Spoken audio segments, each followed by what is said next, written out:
has one line to say. सच्चाई ये है कि किसी तरह का कोई भ्रष्टाचार हुआ ही नहीं। अगर होता तो पैसा भी मिलता। ऐसे फर्जी केस में आम आदमी पार्टी के कई नेताओं को इन्होंने अभी तक जेल में रखा हुआ है। मेरे वकीलों ने मुझे बताया कि ये समन गैर कानूनी है। क्यों गैर कानूनी है, ये मैंने इनको विस्तार से लिख के भेजा है। क्या मुझे एक गैर कानूनी समन का पालन करना चाहिए? इनका मकसद तो लोकसभा चुनाव में मुझे प्रचार करने से रोकना है। ठीक लोकसभा चुनाव के पहले इन्होंने मुझे समन भेजा है। क्यों? Kejriwal has hit back at the Enforcement Directorate, alleging the summons were timed on Delhi Assembly budget session. AAP alleges it's a malicious attempt to arrest Arvind Kejriwal ahead of polls. वैसे तो ED के सम्मन पूरी तरीके से गैरकानूनी है, court में मामला चल रहा है। मगर मुख्यमंत्री जी ने कहा क्योंकि भारतीय जनता पार्टी के मंत्री, इनके प्रवक्ता बार बार कह रहे थे मुख्यमंत्री सवालों का जवाब नहीं देना चाहते। हम कह रहे थे कि मामला सवालों का नहीं है, मामला ये है कि ईडी मुख्यमंत्री को गैर कानूनी तौर पे गिरफ्तार करना चाहती है। BJP has hit back at Kejriwal for taking law and order for a ride.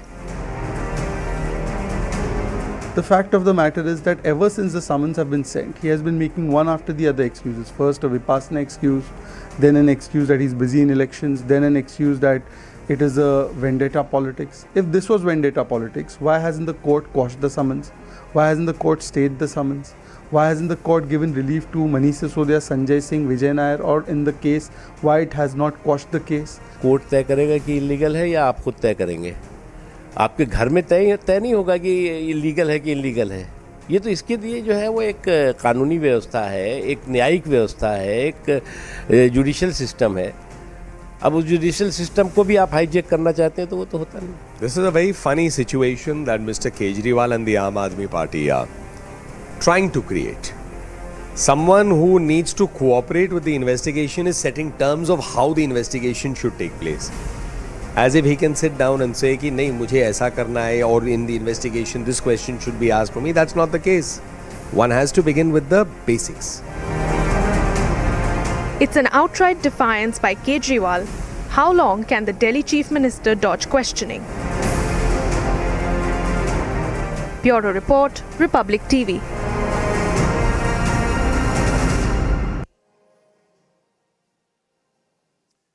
Joining us on the burning question tonight, Pratyush Kant, spokesperson of the Bharatiya Janata Party, Binay Singh, political analyst, Nikhil Jain, political analyst leaning towards the Congress, Ravi Srivastava, political analyst leaning towards the Aam Aadmi Party. Opening up the debate tonight, Ravi Srivastava and Pratyush Kant. First to you, Ravi Srivastava, can you please tell me, how do you exactly define on your own that a summon that has been sent out by a federal agency is illegal in nature? Who exactly gives a person the right to describe any summons sent out to them under the provisions of a particular act as illegal?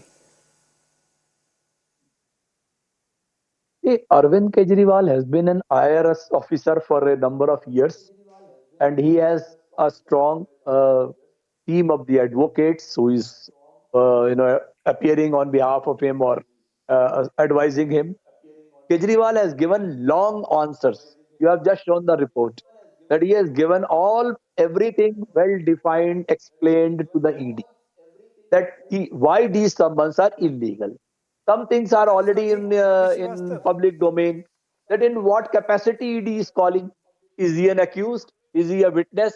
Is he a complicit? Is he a let me just criminal? quickly explain What this is to he? you. Why he has been called? Now, calling him is a prerogative of the ED. So he has said, after 12th March, I am prepared to reply you because Aam Aadmi Party believes in the full transparency. Okay. They don't want to do Ravi the kind Srivastava, of things which now, BJP does just behind a quick the curtain. fact check for you. That, they want to hide something or something like that. He wants that, let it be even video casted. He will reply the question. When you actually whatever were he arresting, wants to ask, there should be tell me some kind of a transparency. In the state as of well. Punjab, You only in the want state to of Punjab, deprive him from in the state of Punjab, Ravi Srivastava, in the state of Punjab, for Lok Sabha. Hear me out. In the state of Punjab, when you arrested a Congress leader, the Congress leader, Did the Congress leader then say that this arrest is actually illegal in nature, or the fact that the legislator was not even given the opportunity to put across his point? Now, as far as this particular case goes, number one, he hasn't responded to the Enforcement Directorate. The long answers are not long answers to questions pertaining to the liquor gate, but rather he says that, look here, I decide that I'm not going to come before the agency in personal capacity, but I'm going to appear through video conferencing. Now imagine if everyone was actually given this particular liberty, then how exactly do you expect a federal agency to carry on with their job? And what bizarre argument is this, that I will decide how I want to come? Everyone is not a chief minister of a state. A chief minister of a state has got hundreds of responsibilities. He has to present a budget. The chief minister of the state does not have any immunity. Where the candidates are standing for the party.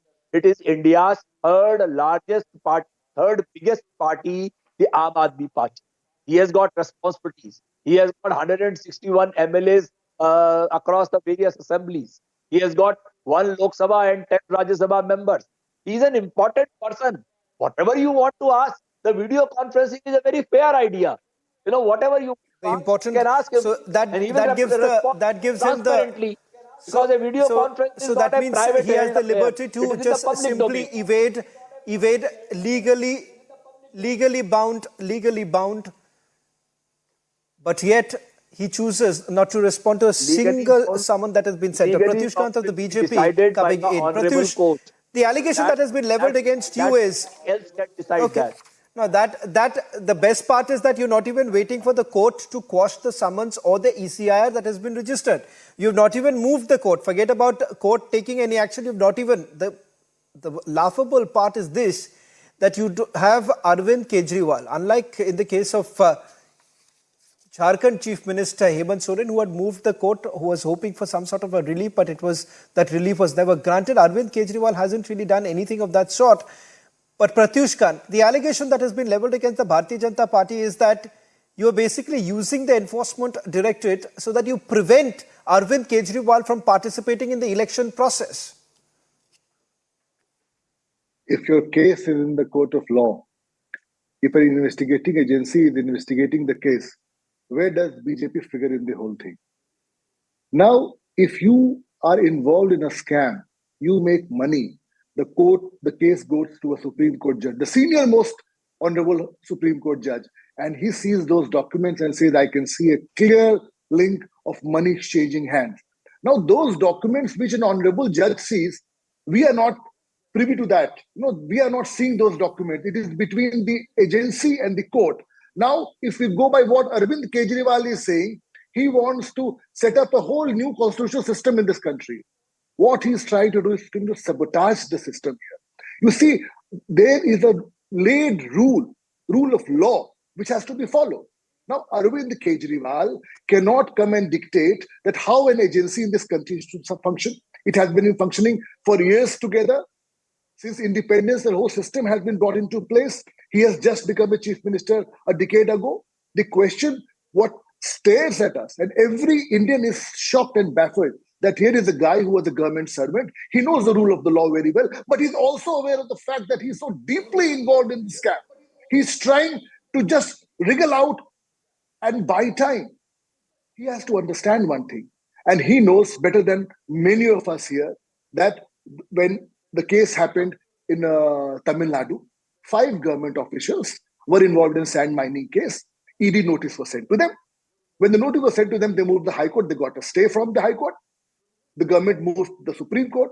Supreme Court clearly gave a judgment that no, you have to go and join because ED summons, this is how this country functions. Another case, Justice Bela Trivedi and Justice Pankaj Mittal of the Supreme Court, the highest court of the country, the apex court of the country. In PMLA case, they said, if you get a summon from ED, you have to go and appear there. These are the laws not being made by us, you and me. These are the laws of the land that have been established by the apex court of this country.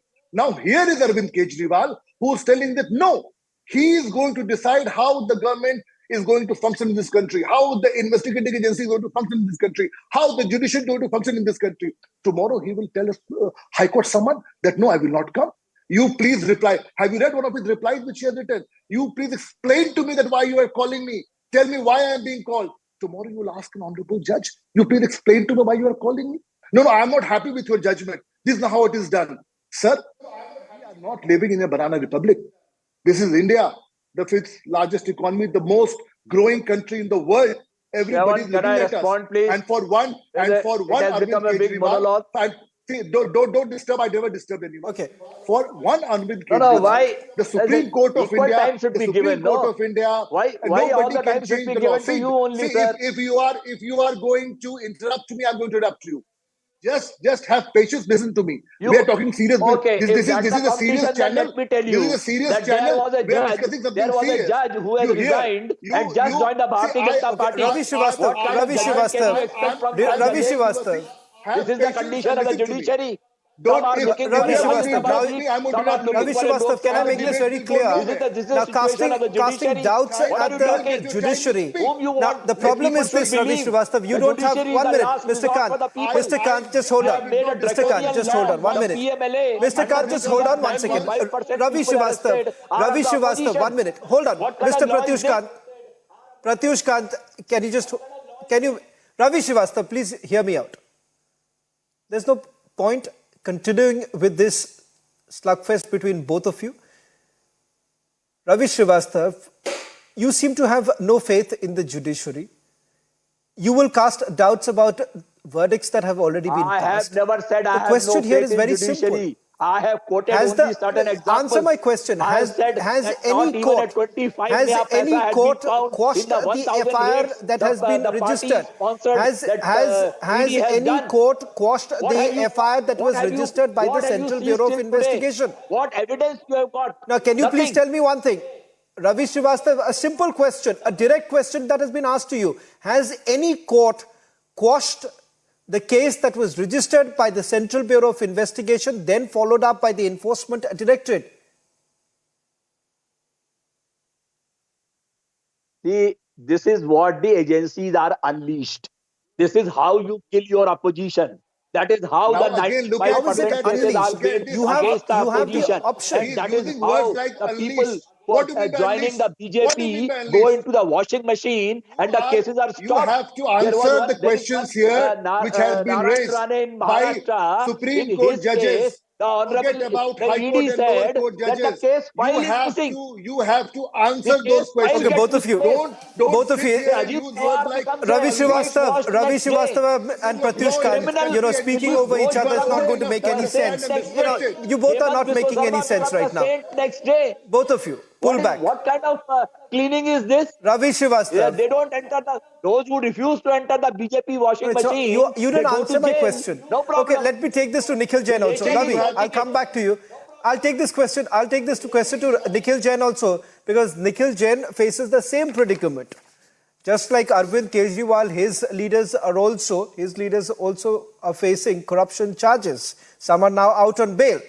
Now, Nikhil Jain, please tell me this. While few of the Congress leaders came out in full support of Arvind Kejriwal, of course, they do realize that, Sonia Gandhi, when she was called in for questioning, Rahul Gandhi, when he was called in for questioning, not many people had come in full support. But the fact of the matter is this, that when the court hasn't quashed, when the court hasn't even given any sort of relief to any of these leaders that we're talking about, how exactly do you really say that they've been unleashed, that they have been unfair? Shravan, the thing is that the ED is giving aids to Arvind Kejriwal. He's not going, and yet they are not going to the court to get an arrest warrant against him. The fact of the matter is that the ED not going to the court to get an arrest warrant against Mr. Kejriwal he has already, Nikhil, points to the fact that the ED does not have a substantial case against the man. I'm not saying that Nikhil, it's very surprising that Shravan, you don't interrupt the BJP panelists. Please, Nikhil, as a lawyer too, I find it very surprising. I find it. No, one second, Nikhil. No, one second, Nikhil. Please let me speak. No, one second. I'll let you speak. No, one second, Nikhil. Don't. 1 second, Nikhil. Don't cry horse. 1 minute. That's because you're factually wrong. The enforcement directorate has already moved the court. So much so the court had asked Arvind Kejriwal to appear. But what happened? Arvind Kejriwal then said that I'm busy right now, I'm not going to come. So he's now been summoned by the court also on the 16th of March. So get your facts correct. If you have so much of problem that you're being interrupted, at least get your facts correct. The point is that this is not a court summons that he's skipping. He's skipping the summons of an investigative agency. If the investigative agency really has a very good case against him, let him get an arrest warrant issued from the court. The fact of the matter is that when you're talking about the fact that this FIR has not been quashed, it is simply, this does not show the direct complicity of Mr. Kejriwal in the case. There may have been a scam, there may not have been a scam. That is a matter of investigation. I'm not going to make a comment on that. But so far as Mr. Kejriwal is concerned, it shows the lack of evidence with the ED against that particular man. And also the very mysterious question is he a witness? Is he an accomplice? Is he the primary accused? In what capacity is the chief minister of a state being called? On that note, let me remind your viewers of an incident from 2010 when a sitting chief minister of a state skipped the summons of an SIT, Special Investigative Team, appointed by the Supreme Court. His name was Narendra Modi, the Gujarat chief minister, when he was being summoned in the Gujarat riots case.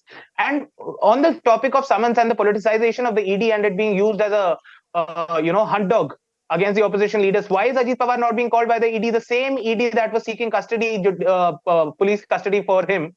Why are they not issuing summons to him now? And the proof of the pudding is in the words of Meenakshi Lekhi, the New Delhi member of parliament, who on the floor of the house in the Lok Sabha said to an opposition leader who was interrupting her while she was speaking, "Baith jaiye, warna aapke ghar bhi ED aa jayegi." Shravan, let's not bury our heads in the sand like an ostrich. We all know what the ED is doing right now. So far as opposition leaders not getting a bail from the court is concerned, let me make it very clear to your viewers that in the PMLA amendment that this government brought out in 2019 or 20, the burden of proof is now on the accused as against criminal cases where it is on the prosecution. The accused is deemed to be guilty until proven innocent by himself. He's not given proper documents. This is complete contravention of criminal jurisprudence. I know that the opposition leaders went to the court and the court did not agree with it. But of course, court judgments can be reversed. And what is happening with the ED right now is an extreme politicization of it, whether summons are issued to Kejriwal, to Sonia Gandhi or anybody.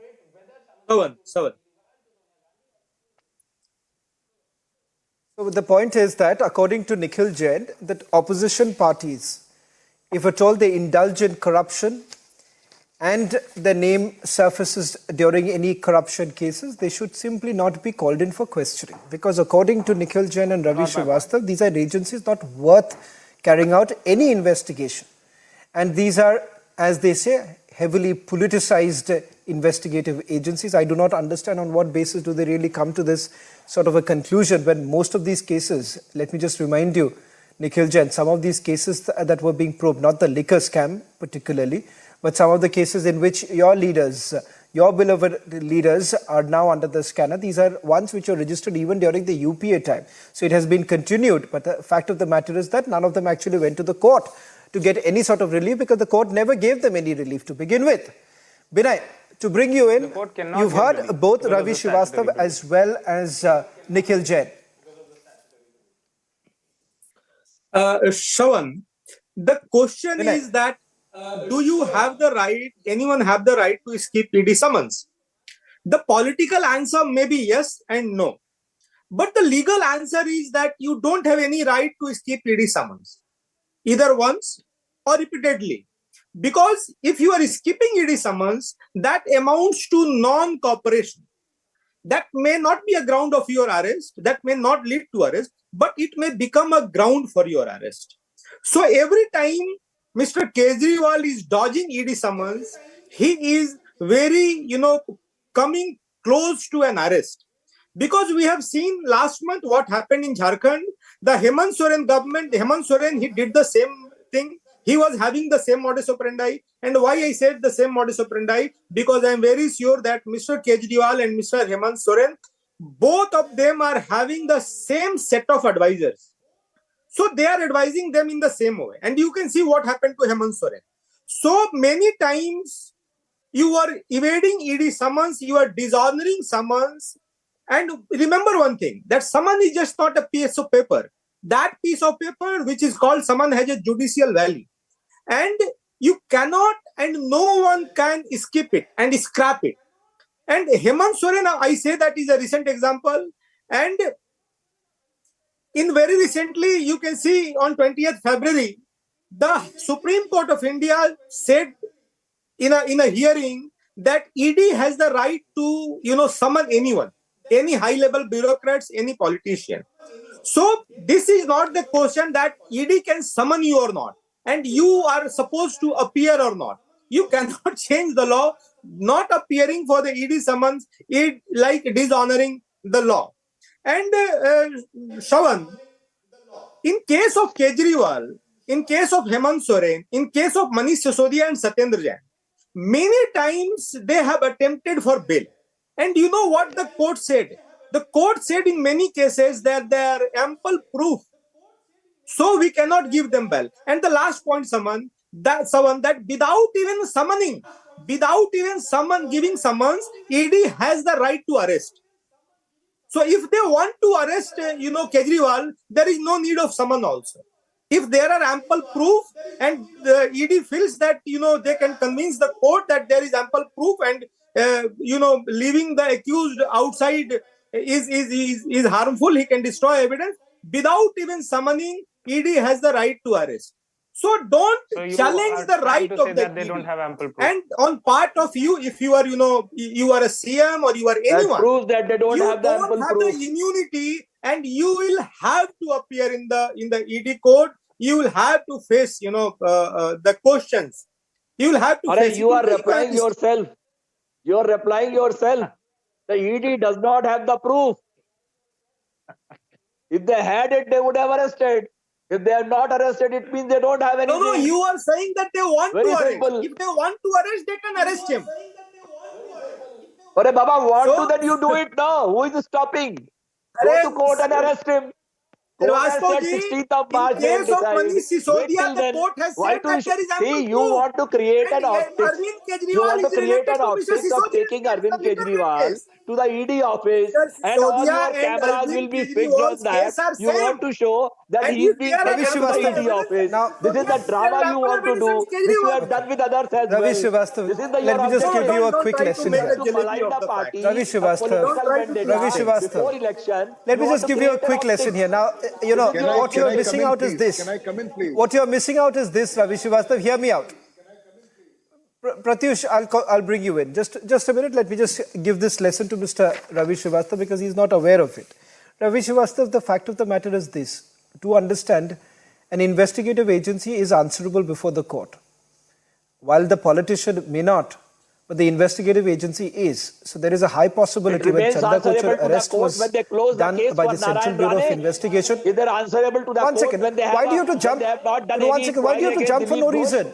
This is not answerable when they have not done any inquiry of Hemant Sharma after he became a chief minister. 1 second. Can you hear me out? Investigative agency. No, 1 second. Double standards. Ravi Srivastava, what is this tendency? What is this tendency? Investigative agency is working. 1 second. Where are others?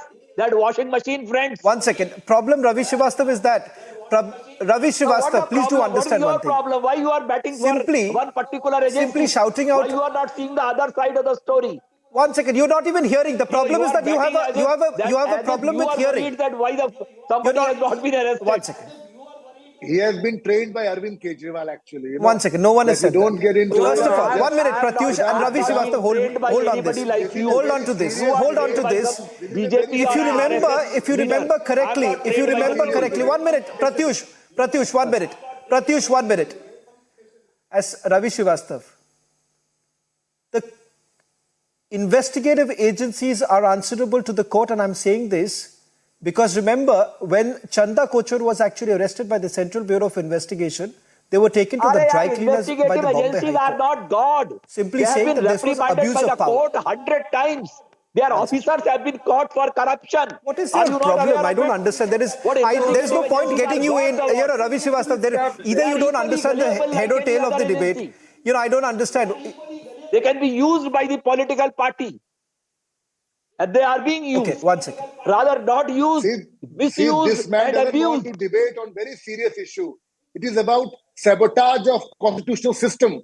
He doesn't want to get into that. He is just trying to browbeat this debate into something What else. what Here, happened you to are the washing challenging, machine in you are challenging the whole sabotage? process of law. You are challenging the You are court. running a Arvind washing machine, Kejriwal no? very well knows You where he clean. stands, and he's trying to skip out of the whole thing. You abuse And this Ajit man, Pawar this one man, day, this and next man day you is take him talking in the about party. washing You machines and abuse all. Ashok He is not Chavan getting in into Adarsh the. housing He is scam not getting case, into and the next day you take him for seriousness the of the Rajya debate. Sabha. What are This you man, What are you this doing? man is not ready What to your party is understand doing? the You have implications no of moral what right to Arvind question it. Kejriwal is doing. These are serious issues. The country and the people of this country very well know the fact that Arvind Kejriwal knows how corrupt The he is. people of this See, country what he's very well trying to know do that is, BJP is a what this polarizing, Kejriwal is corrupt trying to do party. is, They know very well. let me tell you, sir. And they Let have me tell you, proved sir. it again Ravi and again. Srivastava, not a Let single. me tell you, sir. You are trying to just change the whole seriousness of this debate. We are talking here about the constitutional sabotage which is done by a chief minister here.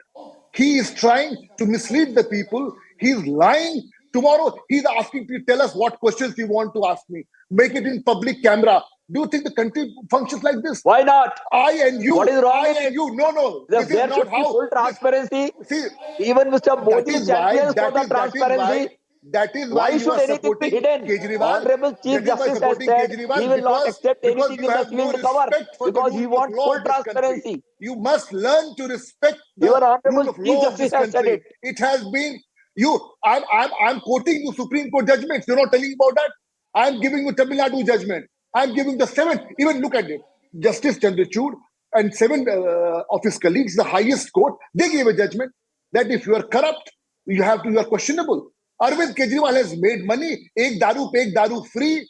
Supreme Court judge has Prove it. seen those Show documents. it. Have you Where is the seen those money? documents? Have you Have caught you any seen what? money? Have you you recovered want to even tell 1 me that you rupee? are a High Court What judge have or you a Supreme Court recovered? judge? You Have have you done seen those 1,000 documents? raids You on have not. people. What did you get? Not even a naya paisa. You see, And you are frustrated what now. you are doing here, you are trying to derail the debate. And that is very unfortunate. When you spoke, I heard you out. The moment I started quoting the judgments, There is a reason why. trying to There show the is a process, reason you why. try to derail the debate. Problem is, Pratyush. No, They don't believe in law and the constitution. reason why Ravi Srivastava wants to derail this. 1 minute.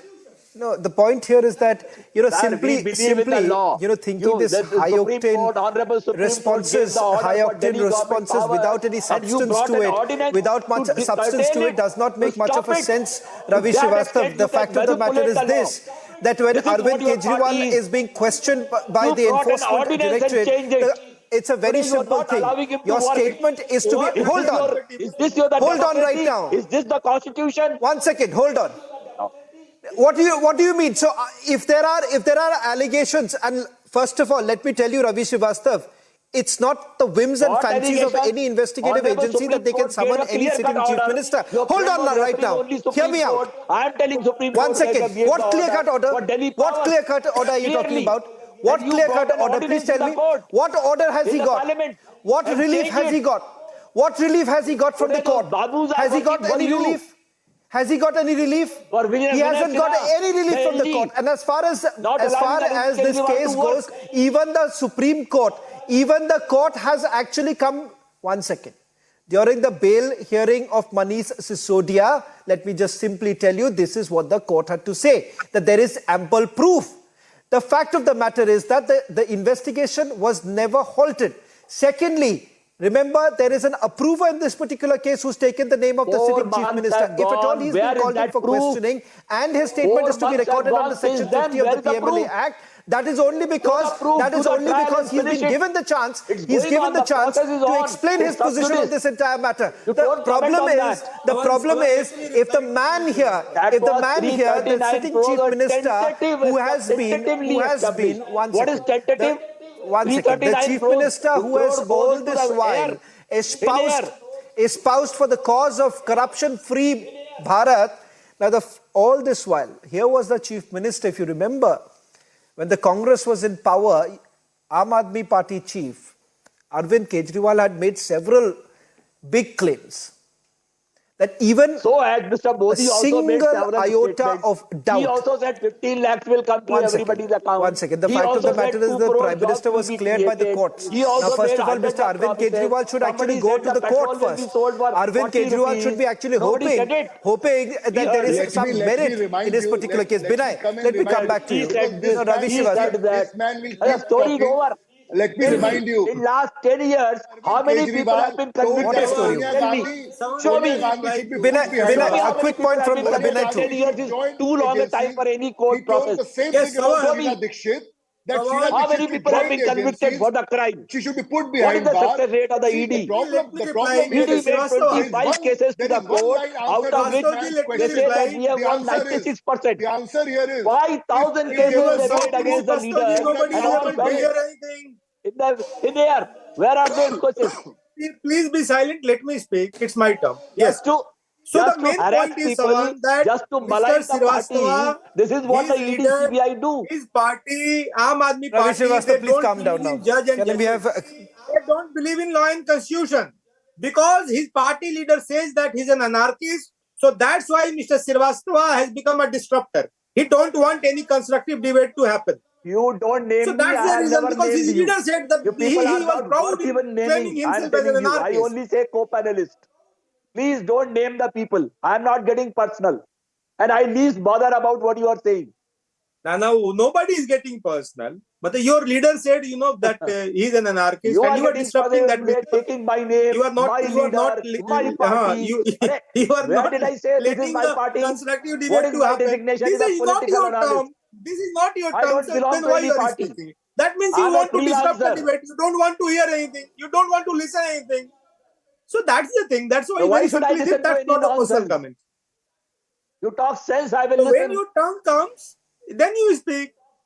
It's not your interview, sir. It's a debate. So everybody has a certain time, a It's fixed not time to about speak. your statement also.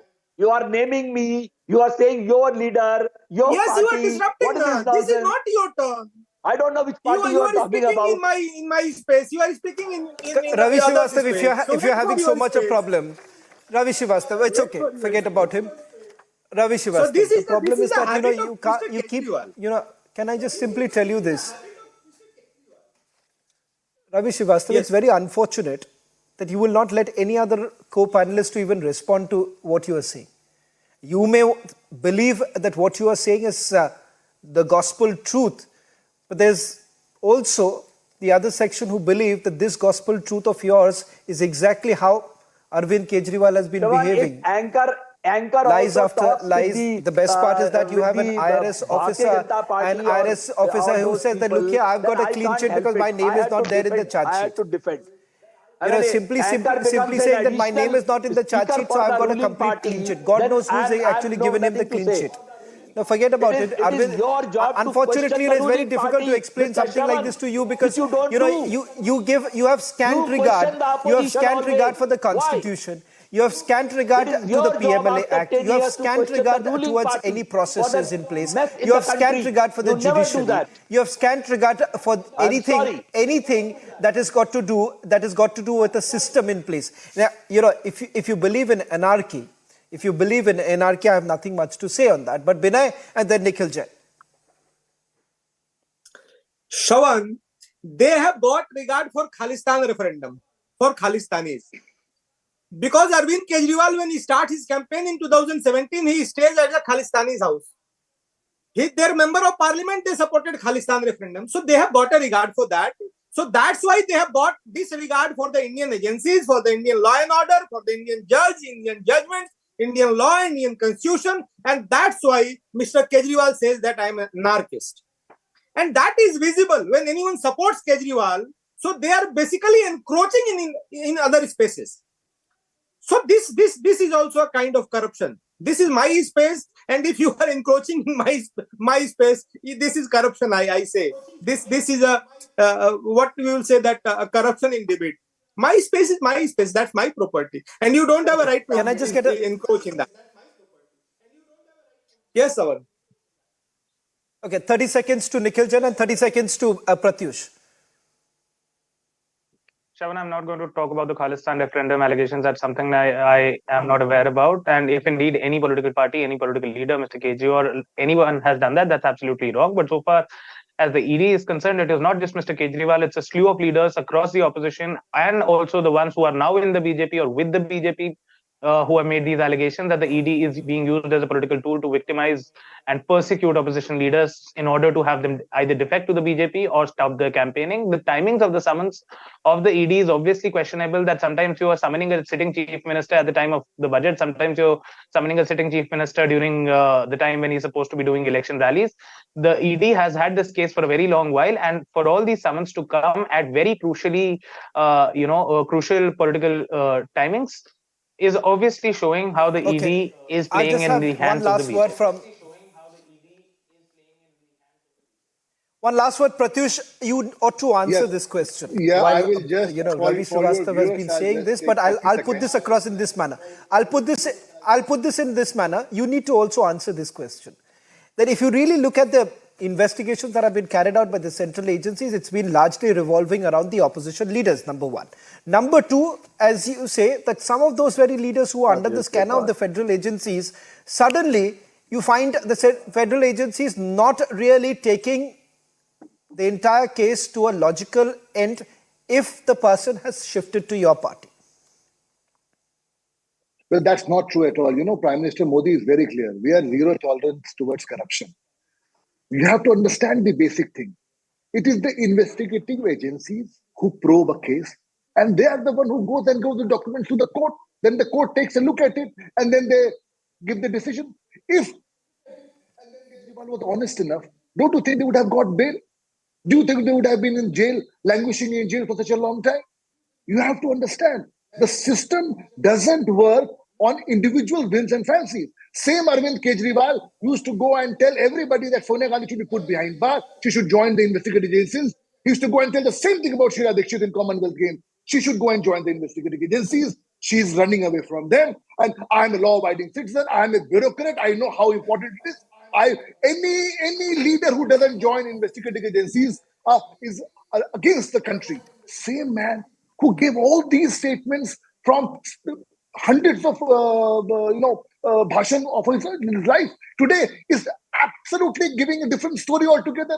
He says, no, you make it public, give me in writing, why are you calling me?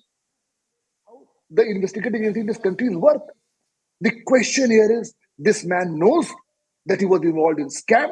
This man knows he's neck deep into corruption. He's looking for ways to get out of it. He's just trying, and the people of this country, they very closely watch what he's doing. The same guy who used to swear on his children that I will never take a house, I will never take a bangla, I will never do this, has the costliest house ever made by a chief minister in the history of this country. This man is totally involved with corrupt people. He's going to attack the judiciary. He's going to attack the CBI, ED, and tell BJP is involved. How is BJP involved? You will make money. These cases will fight against you and say BJP is involved. Where is BJP figure in this whole thing? We are not. You make those house people all go statements crazy. that have been made by Vivek Srivastava are only correct. The people of it. Gentlemen, I'm really running short of time, but thank you very much for joining us on the burning question. Now that the matter is already in the court, and Arvind Kejriwal will have to appear before the court on the 16th of March, we'll then see Vivek Srivastava what really happens. Because if you still cry foul after his appearance on the 16th of March, then we'll see how it goes. But thank you very much, gentlemen. I'm really running short of time. Thank you very much for joining us on the burning question. The ceasefire is not personal.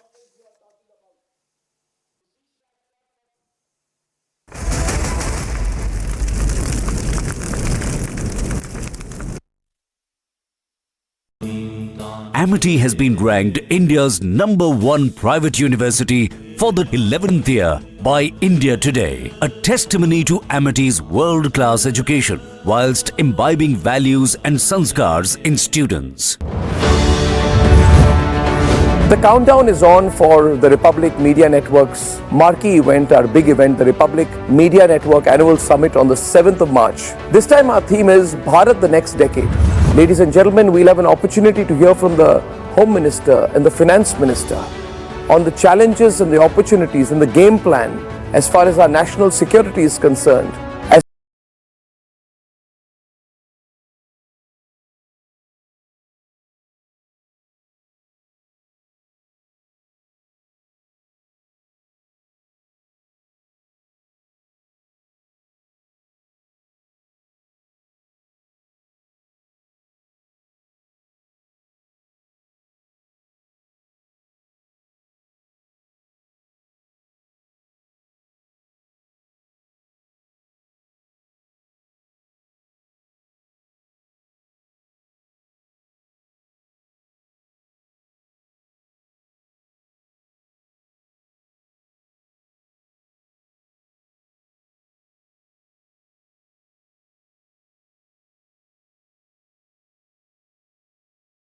The confidence that Prime Minister Modi has been able to instill in the whole corporate sector, that aap jao, kaam karo, hum hai. He's constantly saying, think big, think global, and we hope we can live up to his expectations. As long as Prime Minister Modi is there, I think the country is in very safe hands. I frankly don't look at the nation or at the country as north, south, east, west. I look at it as Bharat.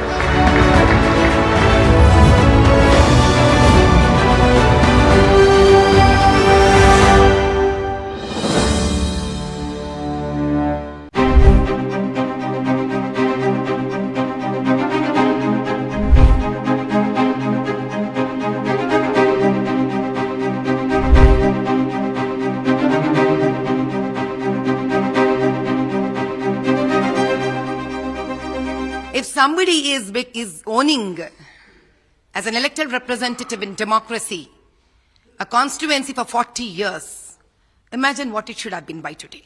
If this is what the gift they can give, I think it's enough that they take retirement now. धर्मो रक्षते रक्षितः 21 लाख वोटरों का जो आंसू आज तक बहते आया है, शायद उसका गूंज दिल्ली तक सुनाई दिया है, तो जंग का ऐलान कर दिए है।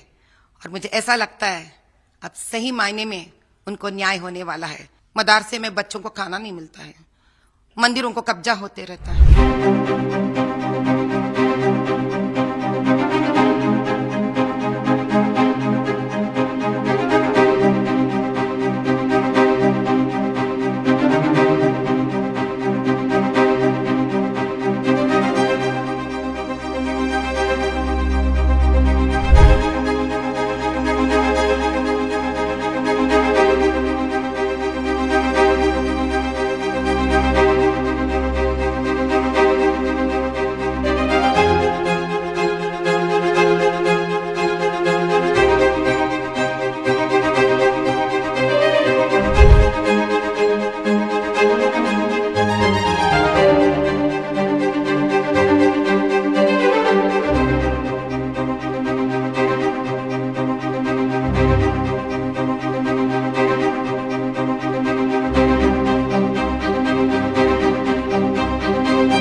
Forever erased the so-called comments and rumors that Asaduddin Bhai is their B2 team, their B team. So I think with this, they have very, very, very loudly, they have declared to tell that how much wholeheartedly they would want to win Old City as a seat, as a constituency. So I'm excited and thrilled that they have really done so much of justice towards the constituency, and they've given me such a golden opportunity to really work hard with complete passion and dedication. I'm thankful to them. Ma'am, 40 years the Owaisi family has been ruling over the Hyderabad constituency. They have his Asad's father Salahuddin has won the constituency, now Asad has won. Altogether a period of 40 years. So how do you think that you could, fight against the thing? Do you think that, what are the key aspects that you would want to raise in the constituency? First of all, I would want to tell you that the biggest disadvantage that they run today is the kind of plight that have left the entire Old City constituency. In 40 years, what somebody can do is what Modi ji has proved as a chief minister in 25 years, and today in 2 terms he has proved what he can do as a prime minister. If somebody is owning as an elected representative in democracy a constituency for 40 years, imagine what it should have been by today. We all expect it to be somewhere as #1 constituency in the entire country. But today we see the plight of it as one of the worst constituencies, to the extent that it has been literally abandoned even as a constituency if it exists in this country. If this is what the gift they can give, I think it's enough that they take retirement now. What do you promise to the constituents, ma'am? What is the promise from your side? What do you think is the one thing that is lacking in the... Right to neighborhood. Everything that their neighborhood is enjoying. Everything that their neighborhood is enjoying. The roundabout constituencies that share the common boundaries with Old City as a constituency. The Old City constituency has nothing. If you want to take about the hygiene, no. Road sanitation, no. Education, no. Health, no. Poverty, yes. Child labor, yes. Early child marriages, yes. N number of kids with no facilities, yes. Destitute old people, yes. Demolitions, yes. Kabja, yes. Land grabbings, yes. Now you tell me, did he leave anything, anywhere? No education, no higher education. Nutrition is pathetic. Now you tell me, he has left entire big chart that I think some Somalia should really develop that place. Agar aap puchhenge, if you want to ask me that, what all should happen in Somalia to develop? That's all poor, the entire list is left for Old City. So the first thing that I would want to look at it is, immediately, pump in education, sanitation, hygiene, and health facility. Along with that, maybe some immediate basic employment for women and for youth. This has to be the utmost priority now that should go in, because these are the survival things that they need right now. So I'm sure that, beautification and all that comes second. They are in dearth of the basic things. I'm sure ANI would one day come along with me in all my campaigning to really see the beauty of the so-called the great Old City that has been gifted by our great existing MP to the constituency. ऐसा लग रहा है मुझे धर्मो रक्षते रक्षितः 21 लाख वोटरों का जो आंसू आज तक बहते आया है, शायद उसका गूंज दिल्ली तक सुनाई दिया है, और उनके लिए न्याय करने के लिए हमारे जितने भी बड़े भाई वहां बैठे हुए ना, तो जंग का ऐलान. Trending burning question, powered by Reva University and Century Club Prime.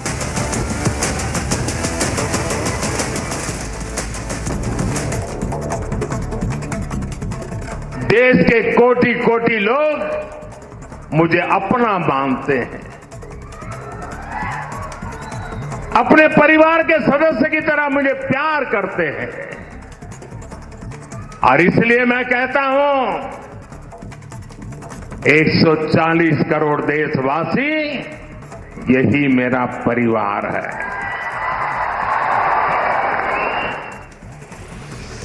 Telangana के मेरे भाइयों बहनों, मेरा जीवन खुली किताब जैसा है. आप मुझे देशवासी भली भांति जानते हैं, समझते हैं. मेरी पल पल की खबर देश रखता है. कुछ लोग आदत से मजबूर होते हैं, मेहनत करने की कुछ आदत भी कम होती है, और इसलिए बड़ी सरल भाषा में कह देते हैं कि ये तो चुनावी सभा है. राष्ट्र के विकास के लिए भाजपा का यही कमिटमेंट है, जिसके कारण तेलंगाना के भी लोग पूरे जोश से कह रहे हैं, अब की बार 400 पार, अब की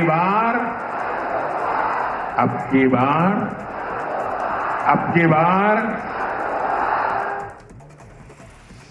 2014 के बाद बीजेपी की केंद्र में सरकार ने तेलंगाना के विकास को, आदिवासी समाज के सम्मान को इतना महत्व दिया।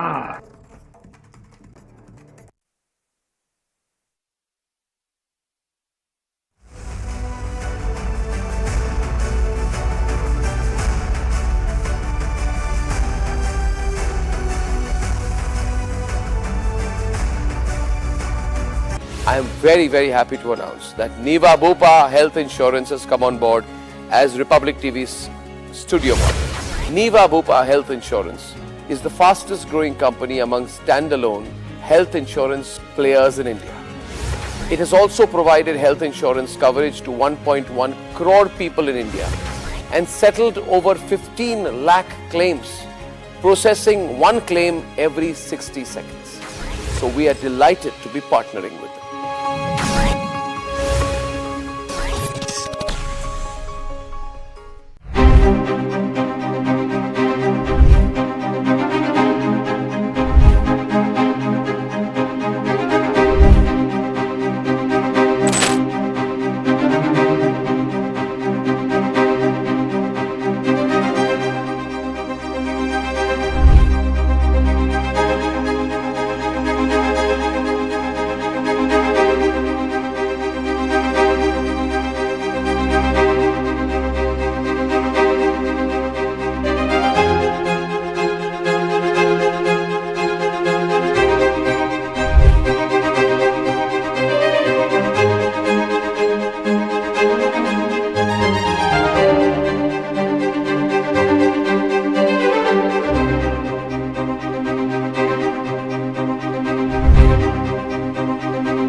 somebody is owning as an elected representative in democracy a constituency for 40 years, imagine what it should have been by today. If this is what the gift they can give, I think it's enough that they take retirement now. जो धर्मो रक्षते रक्षितः 21 लाख वोटरों का जो आंसू आज तक बहते आया है, शायद उसका गूंज दिल्ली तक सुनाई दिया है, तो जंग का ऐलान कर दिए है। और मुझे ऐसा लगता है अब सही मायने में उनको न्याय होने वाला है। मदरसे में बच्चों को खाना नहीं मिलता है, मंदिरों को कब्जा होते रहता है।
Lalu taunts Prime Minister has no parivar. Prime Minister's My India, My Parivar retort. 140 crore देशवासी यही मेरा परिवार है. Is Prime Minister's war cry making opposition jittery? Debating at 9 p.m.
From the Delhi studios of Republic TV, it's time for Arnab Goswami on The Debate.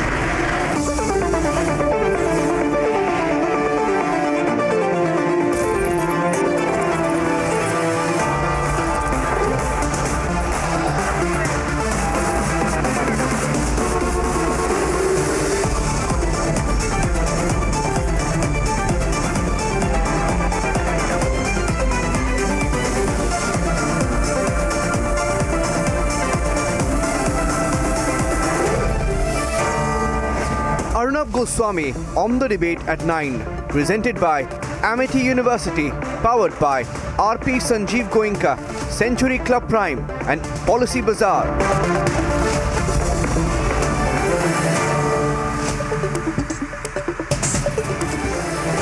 Good evening and welcome. Ladies and gentlemen, it has happened as always, the opposition forever suffering from the foot in the mouth disease has predictably served itself a self-goal ahead of the election. Why do they do it? They do it in every election, every general election. They never fail. In 2014, they called the Prime Minister Neech and a chaiwala, which Narendra Modi turned into his political advantage. We all saw it.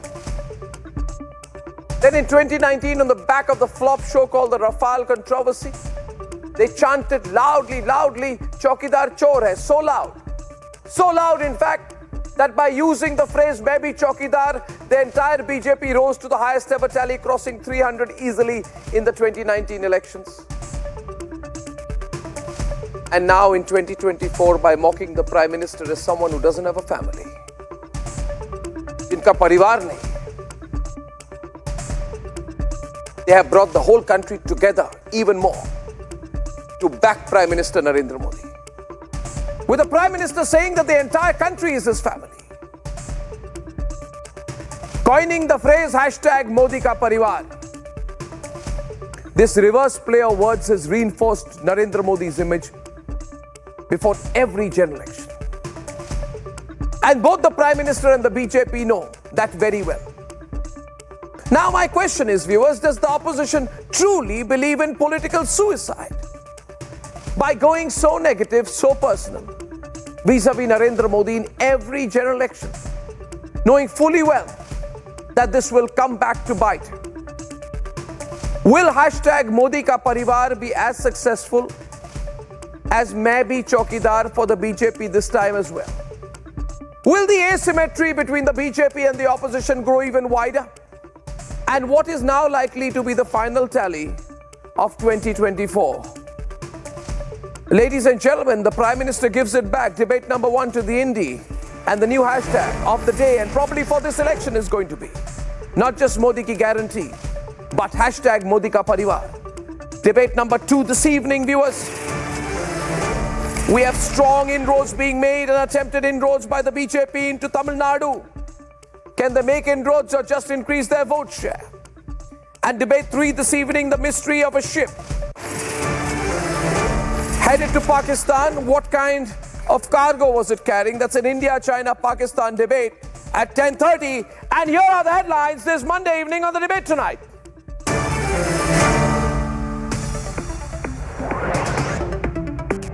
तुम हिंदू भी नहीं है। तुम्हारी माता जी का जब देवसान हो गया तो हर हिंदू केस दाढ़ी बनवाता है, दाढ़ी छिलवाता है। क्यों नहीं छिलवाया बताओ? No end to insult politics by the opposition. Indie leader Lalu says the Prime Minister has no family. आज पूरा देश एक सुर में कह रहा है, मैं हूं मोदी का परिवार, मैंने मोदी कुटुंबम।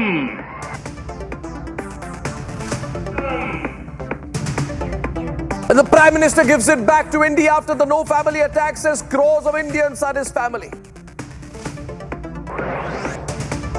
इनके शासन में वोट के लिए आतंकवादियों से समझौते करने की बात होती है, वो फेक हिंदू कहते हैं। नरेंद्र मोदी राम भक्त हैं, सनातन भक्त हैं। And the BJP ups the ante against the India over the insult, launches Modi Ka Parivar campaign on the social media. The Prime Minister makes a fourth visit to Tamil Nadu in the last 3 months. Will the Tamil outreach help the BJP in Mission 400 plus? Big trouble mounts for Mahua Moitra as the Enforcement Directorate issues a fresh summons in connection with the cash for query case on March 11th. And India intercepts a Pakistan-bound ship for transporting nuclear cargo. Pakistan cries foul. An investigation reveals discrepancies.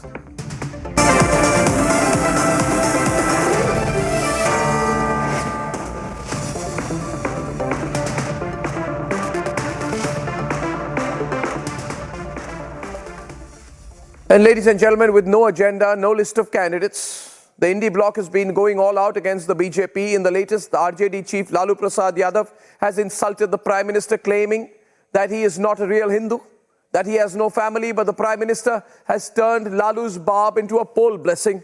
The BJP has launched a hashtag Modi Ka Parivar campaign to show solidarity with Prime Minister Narendra Modi. The only question in all of this that is being asked is, why is the opposition, by targeting Narendra Modi personally in such a vicious, personal way, once again serving upon itself a self-goal? Let's debate.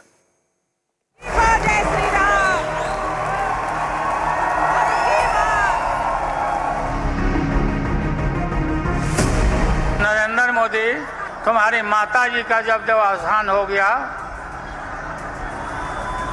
तो हर हिंदू अपने मां के शोक में case दाढ़ी बनवाता है, दाढ़ी छिलवाता है। क्यों नहीं छिलवाया बताओ? The Congress and the BJP entered a slugfest over Lalu Prasad Yadav's controversial remarks insulting Prime Minister Modi. Reacting to Lalu's shocker, Prime Minister Modi made a fierce counter. जिसका कोई नहीं है वो भी मोदी के हैं और मोदी उनका है। मेरा भारत, मेरा परिवार, आज पूरा देश एक सुर में कह रहा है, मैं हूं मोदी का परिवार। The BJP launched Modi Ka Parivar after Prime Minister asserted the whole country is his family. BJP senior leaders from Amit Shah, JP Nadda to Yogi Adityanath added suffix Modi Ka Parivar after their names on their social media accounts to show solidarity to the Prime Minister. वो कन्नड़ है, वो तमिल है, वो तेलुगु है, वो मराठी है, वो पंजाबी है, वो बंगाली है और वो हिंदी है, पर हिंदू नहीं है। क्योंकि आपको टुकड़े में ही देखना है, आपकी नजर ही वो टुकड़े वाली है, क्योंकि देश के टुकड़े टुकड़े करके एक परिवार ने एक जमाने में सत्ता पाई। चौकीदार, चौकीदार, चौकीदार, आपका ये चौकीदार पूरी तरह से चौकन्ना है। The fight back by the BJP refreshed memories of the Chowkidar campaign in 2019. Congress has hit back at BJP calling it a move to divert attention from inflation and unemployment. Modi विषय ही नहीं है, विषय है इस देश में बढ़ती हुई गरीबी, बढ़ती हुई महंगाई, बढ़ती हुई बेरोजगारी, बढ़ती हुई अमीर और गरीब के बीच में खाई। ये सारी बातों पर आज ये चुनाव लड़ा जाएगा। मुझे ऐसा लगता है ये सारी चीजें मुद्दों से भटकाने की है। मुद्दा क्या है? मुद्दा है बेरोजगारी, मुद्दा है पेपर लीक, मुद्दा है इस देश का युवा जिसके भविष्य को गर्त में डाल दिया, मुद्दा है महंगाई, मुद्दा है आर्थिक असमानता। 46 रुपए रोज पे 5% आबादी रह रही है, 2 बोतल पानी ना है। उन सब मुद्दों पे बात नहीं करेंगे। पूरब पूछो तो पश्चिम भागेंगे, उत्तर पूछो तो दक्षिण भागेंगे। ये भी एक ध्यान भटकाऊ आंदोलन चलाती है BJP. With Lok Sabha polls just weeks away, is Prime Minister's 400 par war cry making opposition jittery. Let's debate.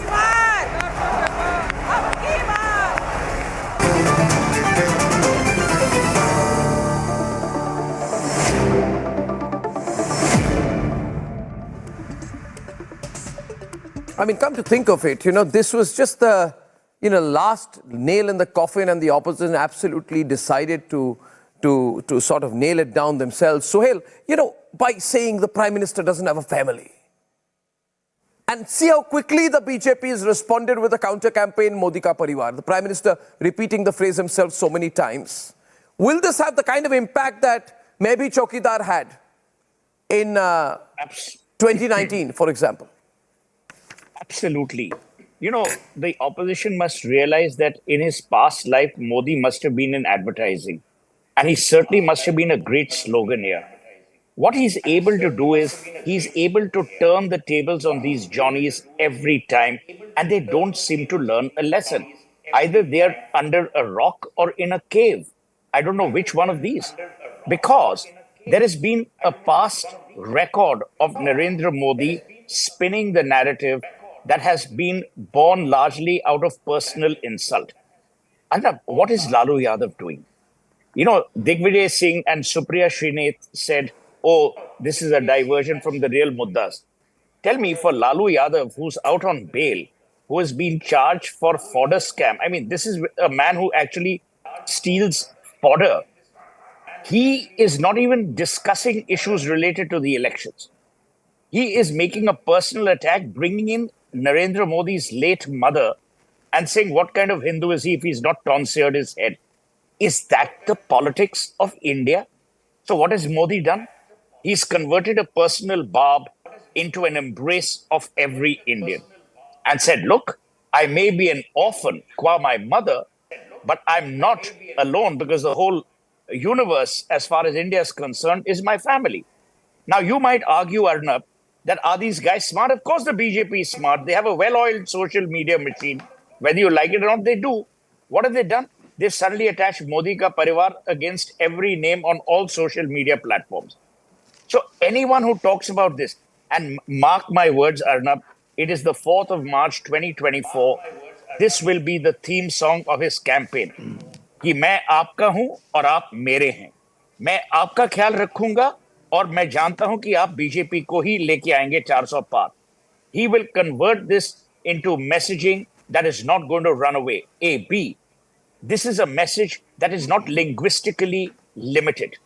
Everyone will understand it, whether you're in Tamil Nadu or Telangana or West Bengal or Delhi. Number 3, he has made it pithy. He's made it simple. And remember, no one plays the victim card, the person who's been hurt, better than Modi does. Arvind Kejriwal is a poor 4th. He's not even a poor 2nd. So, don't mess with someone who's seen it all. He's actually, sometimes I wonder, Arnab, if Modi hadn't been a politician, he could have been in advertising, and he certainly would have made for a great chess player. He's actually allowing these people to make the mistakes they make so effortlessly. If I were to define India's opposition, it is an opposition by and large. I'm not saying every party.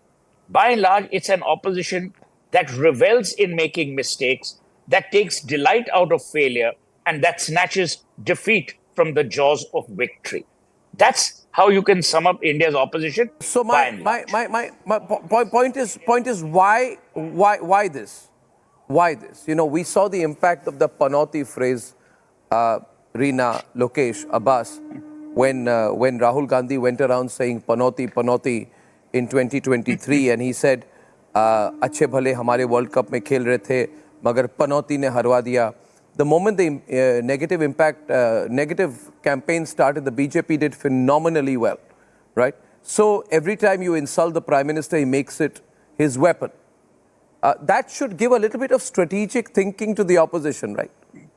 That be careful this time. Don't give him an opportunity because he's going to turn it around. Why does the opposition not learn? Reena.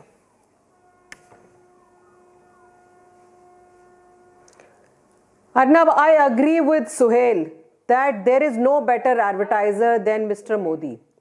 And that is all he has been doing for the past 10 years. Advertising, advertising, advertising, jumla, jumla, jumla. No, if you quote as me, far as Reena, Parivar quote is me concerned. correctly. No, Reena, if you quote Can I me, please quote me- complete? No, Sohail, very No, patiently, I since listened to you for Reena- 10 minutes. Reena, my dear, Please allow me the I agree courtesy with to you. finish my opening remarks. I will give you all Please the allow respect me the if you don't courtesy, misquote me. which I allowed you. You Please. misquoted me. I didn't say he's a great advertiser. I said in his past life, he could have been an advertising person. That's what I said. So when you quote someone, quote me correctly. That's all. I will not interrupt you hereafter. I'm apologizing for that. But since you misquoted me, it was important for me to correct that.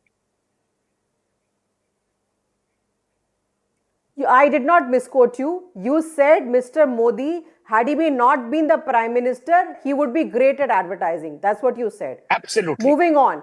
Now, if we are talking about Parivar, then I want to ask Bharatiya Janata Party, are rapists, molesters like Brajbhushan Sharan Singh, Pawan Singh, Upendra Rawat, all the people who've run away with our money, हमारा पैसा लेके जो भाग गए, मेहुल चोस्की, नीरव मोदी, विजय माल्या, ये सब भी आपके परिवार में हैं कि ये सब आपके परिवार में नहीं है? और यूपी में जो हमारे बच्चे रोज आत्महत्या कर रहे हैं क्योंकि उनको नौकरी नहीं मिल रही है, वो आपके परिवार में है कि नहीं है परिवार में? टेनी, जिसके बेटे ने किसानों को रौंदा और उसको फिर भी आपने लोकसभा की टिकट दी, वो आपके परिवार में है कि नहीं है? बांसुरी स्वराज, जिसने ललित मोदी को देश से भगाने में मदद करी, वो आपके परिवार में है कि नहीं है आपके परिवार में? तो ये सारे लोगों का जो परिवार है, ये 10 साल से देश को जुमलेबाजी में फंसा के रखा हुआ है. अब कोई भी एडवर्टाइजिंग और जुमले के झांसे में आने वाला नहीं है. लोगों के सामने रियलिटी है. किसान अलग परेशान बैठा है.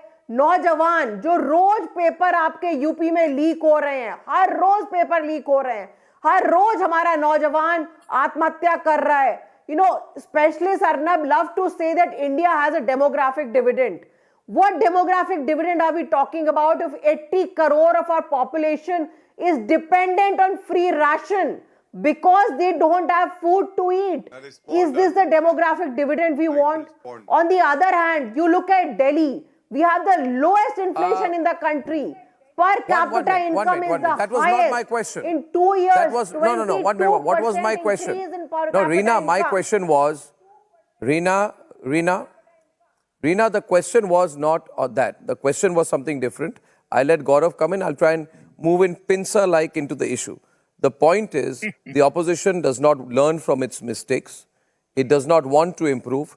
And it has been proven multiple times, Gaurav Bhatia will take this on, that whenever it makes a sharp and very hurtful personal remark against the Prime Minister weaponizes it against the opposition, because the Prime Minister is a smart politician. He plays it around, he makes it a personality battle, and unfortunately for the opposition, they don't have a personality who can compete with the Prime Minister. Correct. So you should be more careful of not letting the personality battle become the main issue in a general election. You have to be strategic. You can say advertising anything, but I'll let Gaurav come in, because if you listen to Gaurav, you'll just see. Gaurav will give a master class on how to turn this into a personality battle. Gaurav, over to you. I'll let you respond for more than 10 seconds. Let Gaurav come in, and then we'll take it forward. Arnab, I have immense respect for my friend Suhail and for you, but I disagree with both of you on one count. When Suhail Bhai says that, if Modi wouldn't have been the Prime Minister, he would have been a great advertising person. I would say in his past life, Suhail Bhai, he was a karm yogi, and all the punya that Modi ji has earned is making him aim for what? Fish's eye. Nothing else. And Arnab, Modi ji is not worried about what the opposition is saying. To be honest, I'll tell you, this Modi ka parivar is not something that Modi ji is talking about. He is not come out in the open to say that bhai Modi ka parivar likho X pe. I will tell you the feeling that goes behind it. Every citizen reveres the Prime Minister for his honesty, dedication and hard work. And when you try to hurt the Prime Minister by making such uncouth, unsavory remarks, the biggest strength of the voters is expressing themselves in this form. And in a democracy, the biggest, chote can be given by the power of vote, which is next bound to happen. I just want to say this. Today, when the opposition is showing that it can go lower and lower, Modi ji is rising to the occasion and he is showing that it doesn't matter what you say about me. I will continue to serve the people of the country. And that is how he defines his parivar. Mera parivar 140 crore Bharatiya. Arnab, you remember when 8 ex-Navy persons were death sentenced in Qatar? Who came out as a father figure and saved their life? It was Narendra Modi ji, Kulbhushan Yadav. The COVID pandemic, thousands and thousands of Indians brought back. Ukraine-Russia war, same thing happened. So I just want to say, they can lower the bar for the elections. They are rudderless, issueless today. Because Lalu Prasad Yadav must remember one more thing. And I'm deeply hurt by his statement. He invoked the mother of Narendra Modi ji, who's no more. I want to ask Lalu Prasad Yadav, do you remember when he cremated her mother, performed the last rites? After that, a few hours later, he was performing his duties as a Prime Minister of the country. This is the metal and the substance that the Prime Minister has. Second, if you want to talk about inflation, you want to talk about employment, why is it that during the rallies, Lalu Prasad Yadav, Rahul Gandhi, they don't raise these issues? I think you must raise these issues. Because if you think the focal point of the 2024 elections are these issues, then why is it that your ally partners are not raising these issues? Third, Arnab, Aam Aadmi Party must remember one thing. Eighth summon was served to Arvind Kejriwal. He could not even muster the courage to appear before the ED. And he is the same man who in the past had said that if any leader faces corruption charges, he must resign first, get his name cleared and then return to politics. So today I want to ask, what about the allegations that Arvind Kejriwal made against Sonia Gandhi that she is corrupt, she should be arrested? Sharad Pawar, he is corrupt. Reena, and Lalu Prasad Yadav, he said Lalu Prasad Yadav is corrupt. Can I respond? Arnab, you can't respond because you can't deny your leader's statement, ma'am. Sohail, 1 minute. Sohail, there can't be any Sohail, response the point from is you. what was said. I'll take a minute, Gaurav. I have a lot of respect Gaurav and for Sohail, Reena. I'll say 1 minute. Gaurav and Sohail, it's getting very hot here. It's getting very hot in the debate. Now, one sec, Sohail. I just want to get the others in and full response. After that, Sohail, give me a minute. I opened with you. Sure. I'll just take half a minute, Sohail. Sorry to butt you in rudely. The question is, what was said? What is said, viewers? We must take a pause here. Arey Narendra Modi ka koi parivar hi nahi hai. How hurtful is that? For a person who from a young age has traveled the length and breadth of the country and committed himself to decades of social and political work at the ground level, to be told in our society it is sacrifice. It's like a monastic order where you give up everything, where you detach yourself from all material and familial possessions and dedicate yourself to a cause. Look at the sacrifice here to that person who should be respected for doing that. He's told Abbas, he's told Lokesh, Narendra Modi ka koi parivar hi nahi hai. So what would the Prime Minister do? Maybe in a moment of hurt, maybe in a moment of strategy, maybe in a moment of aggression. He says, ye kehte hai mera parivar hi nahi, aap sab mere parivar ho. And look at the response he gets. The debate is trending, hashtag Modi ka parivar, and I want to ask you why. Why is this trending today? Because if the Prime Minister, who is the most popular leader of this country by far, is told, you have no family, and that also told a few months after losing his mother. Yes. A man who's dedicated his whole life, who is a symbol of detachment, a man on whom not one shred of a charge of corruption can ever be put. A person who has moved across the length and breadth of the country from temples to industries across the world. And a man who has set an example by not offering his high political office as a stepping stone for any member of his family. For any member of his family. which is more than you can say for your partners, the Vadras and Robert Vadra. For that man, he is told today, Sohail, अरे नरेंद्र मोदी का कोई परिवार ही नहीं है. I mean, it's not insulting. It is beyond belief that you are doing this. Sometimes you say, अरे ये आदमी ये चाय भी नहीं बेच सकेगा हमारे कांग्रेस के मीटिंग में. एक बार बोलते हो ये चौकीदार चोर है. अब बोल रहे हो इलेक्शन में अरे नरेंद्र मोदी का कोई परिवार ही नहीं है. Of course, Narendra Modi will use it for his political advantage, Abbas. Of course, he will use it. Of course, he will use it. Arnab, it is very ironical. I think you mean to say that the person. I don't mean to say anything. I'm saying what I'm saying. Democracy in the world for past 10 years, is trying to play victim card. He and his media PR team, they are trying to play victim card. Is this what you want to say? No, I just have to say one thing. Put this to the social media. He might be having a family. I'm not. No, I'll have a poll today. I also want to have a poll today. I want to have a poll. You bolte rahiye, मैं poll भी कराता हूँ. आप बोलिए. बिल्कुल, बिल्कुल. I am saying certainly the farmers on whom the pallets has been, thrown on them through these, drones. They were not part of Modi ka parivar. The 700 farmers who have died protesting, they were not Modi ka parivar. Has Bharatiya Janata Party government given any help to the families of the farmers? No, in Lakhimpur, those farmers on whom Ajay Mishra, Teni's son, who killed those farmers, they were certainly not Modi ka parivar. On an average, 35 youngsters, students commit suicide in our country. They are not part of Modi ka parivar. 20 sisters get raped every day on an average in our country. Are they not Modi ka parivar? But certainly, there is Modi ka parivar. I want to ask, is Mehul Choksi, whom the Prime Minister referred as Mehul Bhai, Modi ji ka parivar? Is Chinmayanand Modi ji ka parivar? Is Kuldeep Sengar Modi ji ka parivar? Is Upendra Rai Modi ji ka parivar? Or Ajay Mishra Teni Modi ji ka parivar? Because Ram Dular Gaur, a BJP MLA who has got convicted for rape, it seems that, these people are Modi ka parivar. I want to ask, who is Modi ka parivar? But the people of the country, okay, Arnab, you're making the same point. Of this country, they are certainly not Modi ka parivar. Because Modi ji and his government failed I want to come in country. here for a minute. I want to come in here just before Gaurav does. Every time Arnab Goswami Abbas, on with your that channel, long intervention.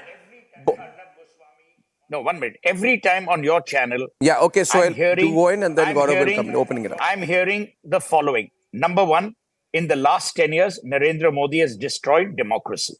Number two, this. I want to ask, and all three spokespeople, and I don't mean to flatter any of you, are reasonable people, bright people.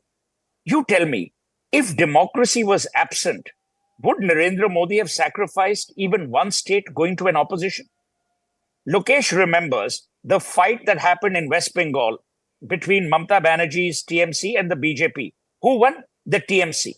If democracy was absent, would that have allowed to be happen? Why do we denigrate the political structure of our country because we cannot beat a particular individual and his party? Because in doing that, you are denigrating everything that we have been built with, built for, and built by. Number one. Number two, Reena mentioned, and I want to ask Reena, there is general debasement in our political discourse. It is not about Modi. It started with people abusing the Prime Minister even when he was exonerated by no less than the Supreme Court. Who do you want in India should work? You don't believe the Supreme Court. You don't believe the Election Commission. You don't believe the voters. Who do you want to vote? Who do you want to believe? Where should Narendra Modi go for validation? Arnab, can I respond, please? Sohail asked me a question. Can I get location and then Gaurav respond substantially to the points out here? Can I have a brief response from Lokesh and then come back to you? Because he's not spoken and then I'll have Gaurav come in. Then we're opening it up. Lokesh, there is still an opportunity here. You see, this is going to work very, very badly against you. Let me predict this. I told the Congress this in 2019. They did not listen. They said, no, Chaukidar Chor hai will work perfectly. In the Rajasthan elections in 2018, Rahul Gandhi started saying Chaukidar Chor hai. It worked against him, but the party did not learn its lesson. It continued up to 2019, and you know how the people responded. You got reduced to 50 seats. What I'm trying to say, Lokesh, as a well-wisher of the Vadra Congress, that you should stop right now. If you don't stop right now, if you make this an issue, you'll be run over. If you keep saying this, inka parivar kaun hai? You should understand how hard people are responding right now. Bhasmasur, all that is one thing. But when you say Narendra Modi ka parivar hi nahi hai, the Prime Minister will go to every rally and say, they say I have no family. Are you my family or not? And there'll be an emotional tug that goes beyond welfare schemes. That goes beyond anything. There's an emotional tug. You need to understand this. You are telling the most popular Prime Minister that he has nobody who is close to him. Parivar ka matlab kya hota hai? Not just blood relatives. It also means people who care for you. Not just your kith and kin. It means your people who are willing to lay down their lives for you. When the Prime Minister makes that statement today, did you see the response among the people? Lokesh. Arnab, what I see over here is a shift in the image projection that Mr. Modi is doing. From someone who was radical right-winger, he's trying to project himself as Nehru, as someone who is egalitarian, someone who is humane, a humanist approach, and someone who wants to present himself as a mass leader rather than limited to one particular religion.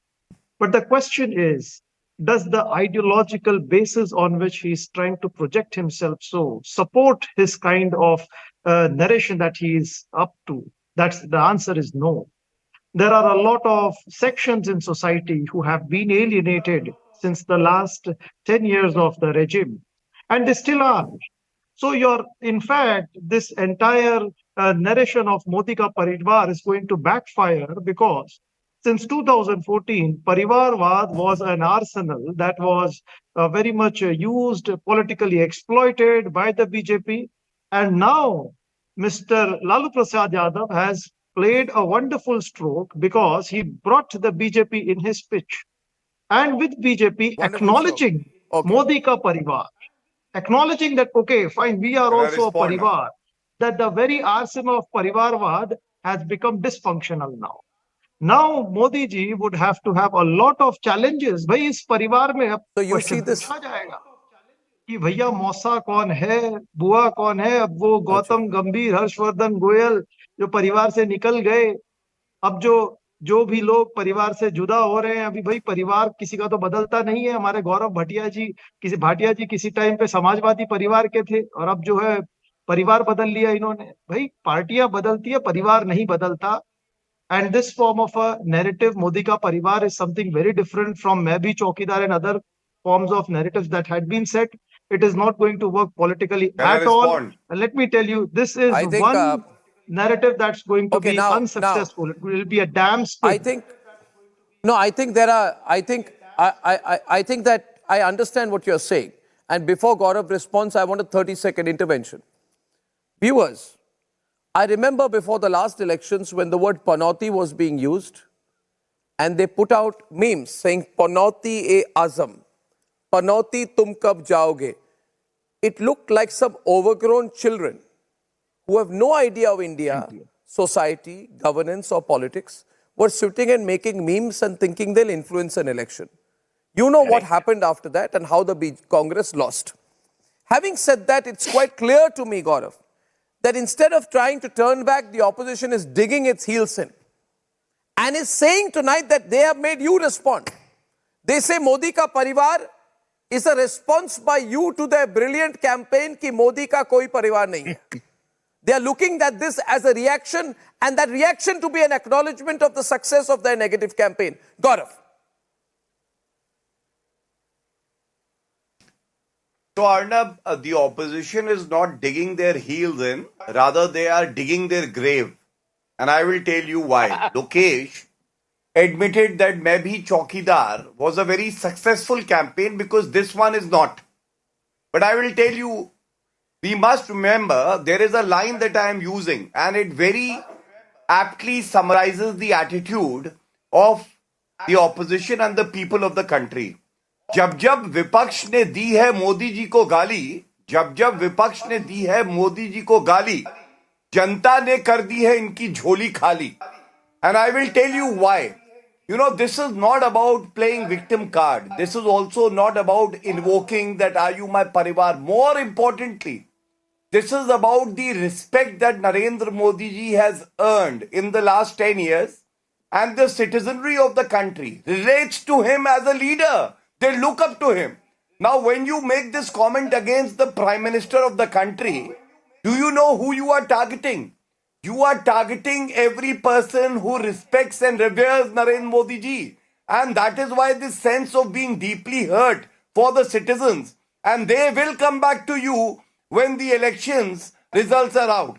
Second, I want to ask you, they were talking about परिवार, इनका परिवार क्या है मैं आपको बताता हूं. देखिए, Robert Vadra, this picture is worth $1 million. At the end, there is a name. All other numbers at the airport, names are of dignitaries. But last is Robert Vadra. That is the parivar of the Congress party that was imposed upon the citizens of the country. For the Samajwadi party, इनका परिवार क्या है? अर्नब, मैं complete कर लूं लोकेश. नहीं, Robert Vadra वाला respond करना चाहते हैं. रॉबर्ट वाड्रा वाले पे रिस्पॉन्ड करना चाहते हैं Lokesh. You go to SP, he wants to respond to the Robert Vadra point. He's responding to Robert Vadra point. Allowed. 30 second. 30 second Robert Vadra point being responded by Lokesh, please. Arnab, the very fact that Basuri Swaraj has been offered a ticket from Delhi. Now, can you please tell me on what basis she is a very capable leader and an advocate being denied a ticket? We have Harshvardhan ji, was a very senior politician, has been an ex-minister. He was denied ticket, and we have newcomers coming over and being given Lok Sabha tickets. Isn't this a parivarwad? Please answer. No, can I answer? Yes, I will. Lokesh, my dear friend, I want to ask you a counter question. Though Basuri is a very capable worker of the Bharatiya Janata Party and a very able advocate, but I want to apply the same yardstick. When Rahul Gandhi was made the president of the Congress party, and we all know his success rate is a minuscule 5 elections out of 39 that he won. There was Ghulam Nabi Azad, there was Pranab Mukherjee, A.K. Antony, and many other senior leaders. Why was Rahul Gandhi made the president? I'll tell you the difference.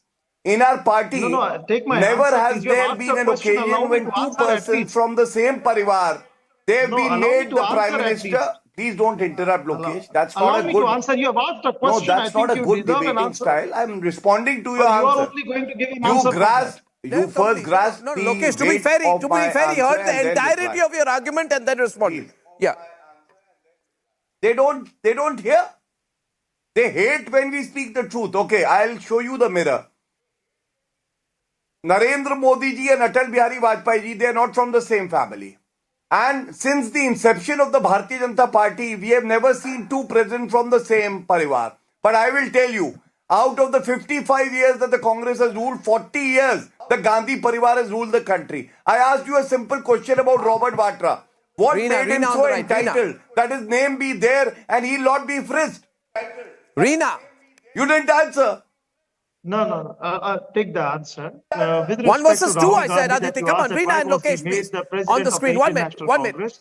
Prior to that, he had served as the president of the Youth Congress. He was very much a member of the Congress, working, and slowly and steadily he rose up to that level and he led the Congress party. Will become the next president of the Congress. After even being active in the politics, he was not made the prime minister. The Prime Minister was Mr. Manmohan Singh. Also in 2009, the entire election campaigning and the electioneering was done by Rahul Gandhi. But still we had Prime Minister Manmohan Singh leading the government. Today is a very important day in national television in India. Are you saying on national television that Rahul Gandhi is where he is today because of merit and nothing else? You're saying he's meritorious? You're saying he's experienced? And he's the most valuable intellectual in the Congress party. The very charge is a great cricketer, right? No, the very charge. Reena sitting back on that. Reena is coming in sharply. In BJP is something that I refute, and I. Reena is coming in sharply. Allow Reena. Of course, Jay Shah is where he is because of his merit, right? Nepotism in BJP as in any other political party. So the hypocrisy of BJP to claim that it is something beyond Reena, now let's be practical here. Let's be practical here. You have a general election coming, and you've got to make a choice tonight. If I was to ask you, Reena, if I was to ask you on the singular question, that you know how things have gone in the past, you know how Chaukidar Chore went, you know how Chaiwala comment went. You are strategic, and you are so strategic that Arvind Kejriwal tries not to take an anti-Hindu position even when other India Alliance members do so.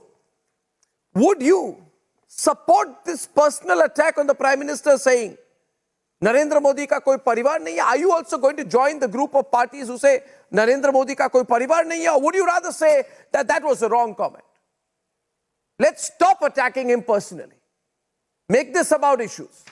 A personal attack is a lost cause. Take a stand on it, Reena. Take a stand.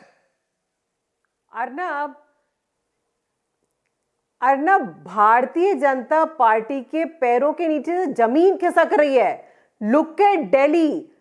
अगर दिल्ली में एक तरफ आप बोल रहे हैं कि हम सिर्फ मोदी जी के चेहरे पे चुनाव लड़ेंगे, दूसरी तरफ आप सबके टिकट काट रहे हैं, तो या तो एक बात सच हो सकती है, दूसरी बात सच हो सकती है. ऑलरेडी इनके कोई नेता चुनाव लड़ने के लिए तैयार नहीं हो रहे हैं. गुजरात में नितिन पटेल नहीं तैयार हो रहे हैं. टिकट अनाउंस हुए हैं, उसमें से कितने टिकट कट चुके.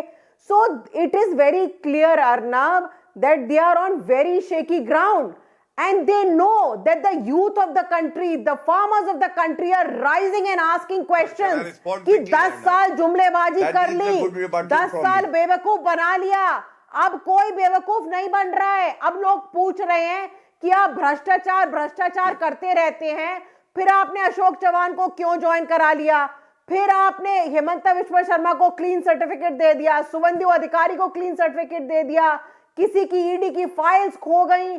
तो आप 10 साल से ज्यादा देश के लोगों को आप जुमलेबाजी में नहीं फंसा सकते Arnab. It is very clear and that is the reason why can I quickly respond, Arnab? Lot of wrong facts being stated. Why are they changing all the tickets in Delhi? क्यों सबके टिकट काटे जा रहे हैं? करते हैं, fact check. और बांसुरी स्वराज परिवारवाद का एग्जाम्पल नहीं है तो और कौन है? वहां दूसरी तरफ देखिए आप, राजनाथ सिंह के बेटे, वो परिवारवाद नहीं है, जयशाह परिवारवाद नहीं है, पंकजा मुंडे परिवारवाद नहीं है. परिवारवाद का अगर आप शुरू करेंगे ना तो ऊपर से नीचे परिवारवाद के अलावा कुछ है ही नहीं भारतीय जनता पार्टी में.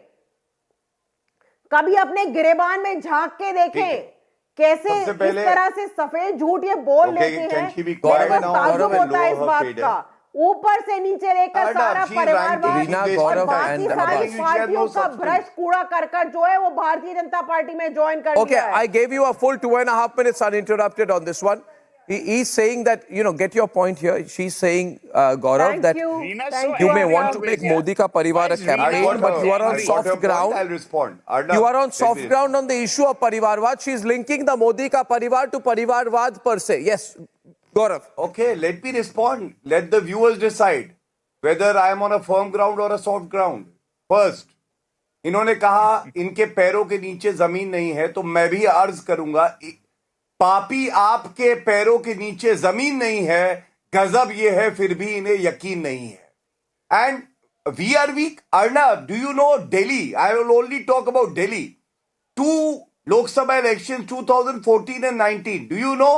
7 out of 7 seats won by the Bharatiya Janata Party.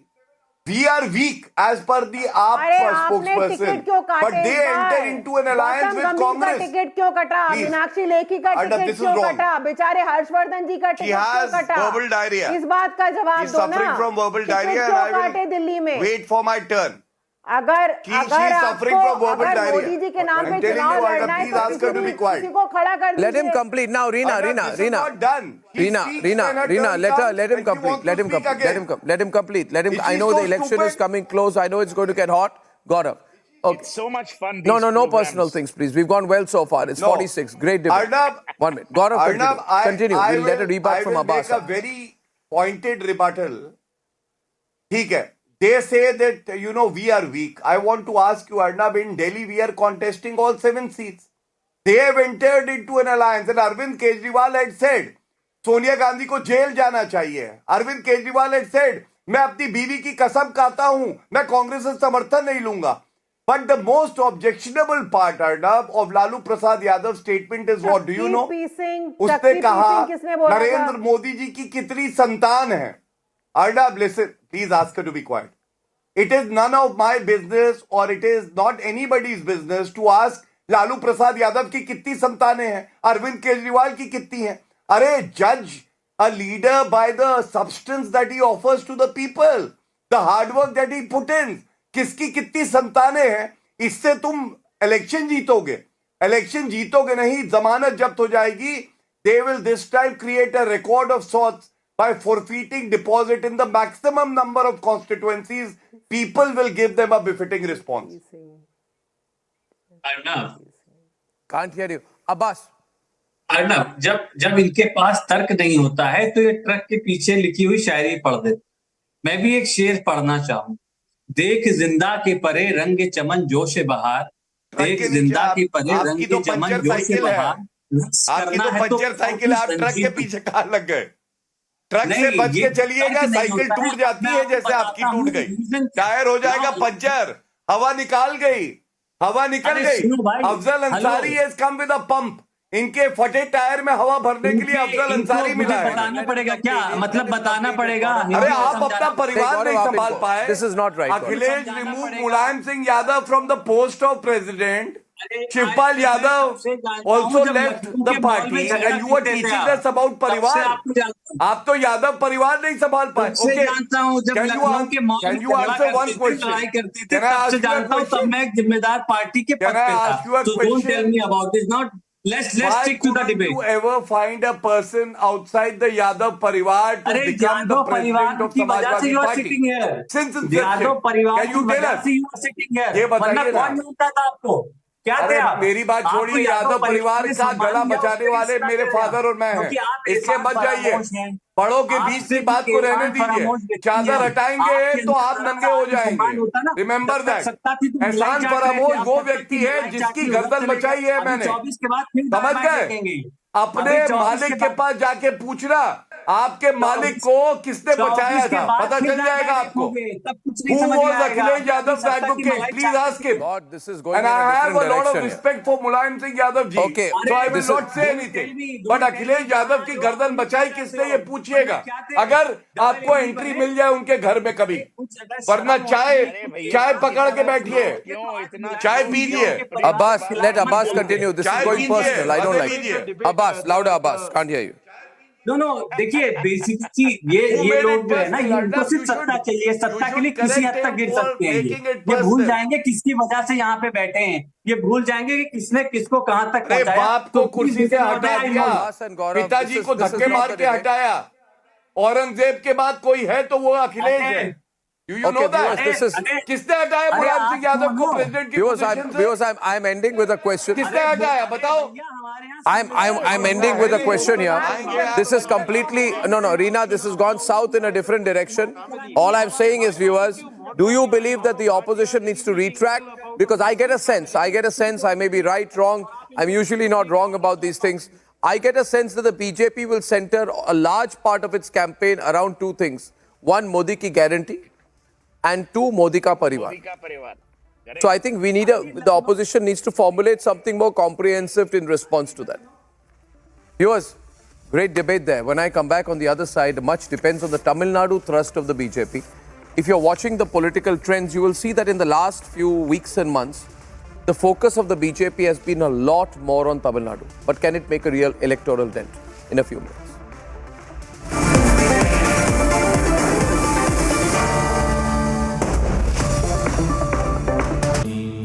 Amity has been ranked India's #1 private university for the 11th year by India Today, a testimony to Amity's world-class education whilst imbibing values and sanskars in students. Ladies and gentlemen, it gives me great pleasure to proudly share with you that Prime Minister Narendra Modi has agreed to be the chief guest to deliver the chief keynote address at the annual summit of the Republic Media Network, which is scheduled for the 7th of March. The Prime Minister's presence is the highlight of this year's event as always, which is on the theme, Bharat, the next decade. We are truly grateful.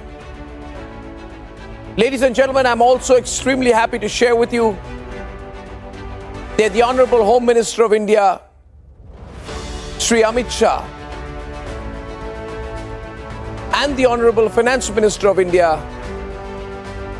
Nirmala Sitharaman, will also be keynote speakers at the Republic Media Network's annual summit on the 7th of March. Over the next few days, I will be sharing with you the names of some of our other speakers and how you can be a part of the event as well. The Republic Media Network's annual summit, our marquee event, is on the 7th of March, and our chief guest is the Prime Minister of India.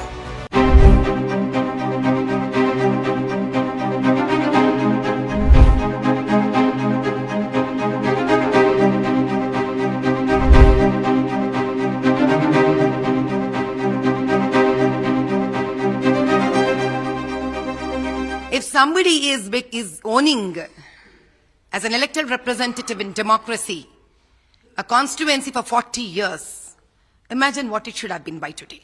If this is what the gift they can give, I think it's enough that they take retirement now. जो धर्मो रक्षते रक्षितः 21 लाख वोटरों का जो आंसू आज तक बहते आया है, शायद उसका गूंज दिल्ली तक सुनाई दिया है, तो जंग का ऐलान कर दिए है। और मुझे ऐसा लगता है अब सही मायने में उनको न्याय होने वाला है। मदरसे में बच्चों को खाना नहीं मिलता है, मंदिरों को कब्जा होते रहता है।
I'm Major Gauravari and you're watching the latest news of the day. Now, a group of congressmen have approached President Joe Biden, the White House, and they have this huge letter with a lot of signatures in them. I think 30-odd people have signed it, and they are putting pressure, and these are Democrats, by the way, putting pressure on Joe Biden's government, asking him not to recognize the new government, which is shortly to be inaugurated in Pakistan. They say that this government is not an apt and a true reflection of the will of the Pakistani people. They say that there has been massive corruption in the election. They're saying that the election has been stolen per se, and they're saying that, you know, the ballot papers were taken out, torn, fresh ballot papers were put in with different stamps and signatures, etc. And candidates who were losing were made to win, and the candidates who were winning were made to lose. Essentially what they are saying is that Imran Khan was supposed to become the Prime Minister of Pakistan. However, somebody else is going to take over as Prime Minister, and Imran Khan remains in jail. Now, what is this new love affair of Americans with democracy in Pakistan? This is absolutely new. Let me also say that Americans have flirted with democracy all over the world with disastrous results. They have literally wiped out governments in South America, in Africa, in Asia, all for this cause of democracy. That is why they said they were in the Middle East. And you know what's happening in the Middle East. A lot of that.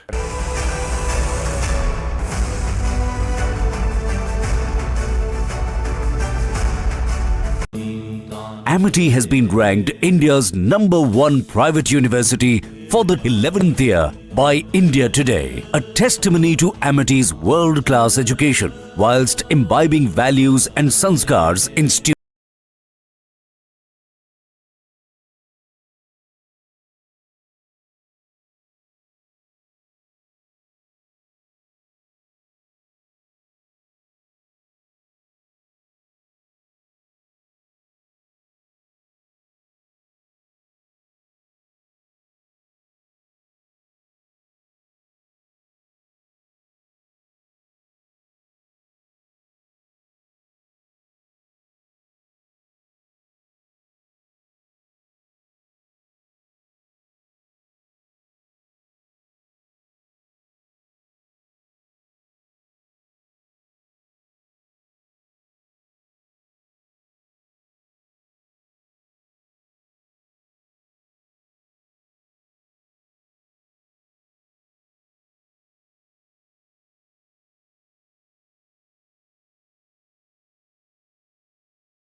From the Delhi studios of Republic TV, it's time for the debate.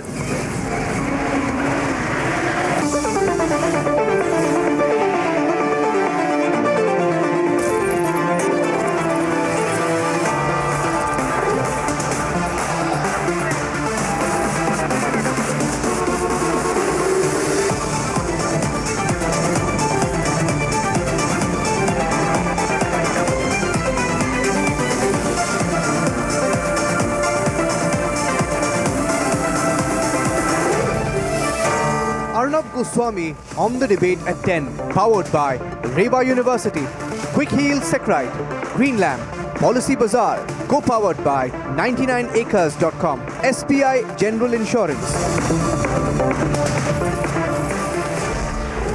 Welcome back, ladies and gentlemen. Now it's time for the nation's sharpest opinion. And the strategic concentration of the BJP in Tamil Nadu could be the focus point and possibly a game changer, in my view, for the BJP this time around in 2024. Please watch and observe the number of times the Prime Minister has gone there, the terrific ground and organizational work being done by Annamalai, the Tamil Nadu BJP chief, the razor-sharp aggression with which the Prime Minister is approaching the campaign in Tamil Nadu is indicating to me that the BJP believes they have a real shot at making mega inroads into Tamil Nadu for the first time in history. From cultivating solid local leadership to the Prime Minister leading the campaign ever since the first week of January indicates that the BJP is getting a whiff that they have a solid shot based on a loyal base of cadre that has been cultivated silently and steadily. Whether it will deliver electorally or not, the BJP strategy is looking stark to me in contrast. A Hindutva counter to the traditional Dravidian politics, a pro-Sanatani narrative against an anti-Sanatan call, and an all-out anti-corruption campaign led by the Prime Minister against the DMK against an acceptance of alleged political corruption. With mass outreach schemes led by the Prime Minister himself, with the Prime Minister's personal investment in the Tamil Nadu campaign, will the BJP be able to capitalize and take the BJP past 400, with a Tamil Nadu entry being an important element of that 400 plus campaign? Can Tamil Nadu be a game changer? Or alternatively, will the BJP gain in vote share this time to make electoral dividends the next time Is this therefore the game changer election in terms of vote share, if not seat share? Ladies and gentlemen, let's debate.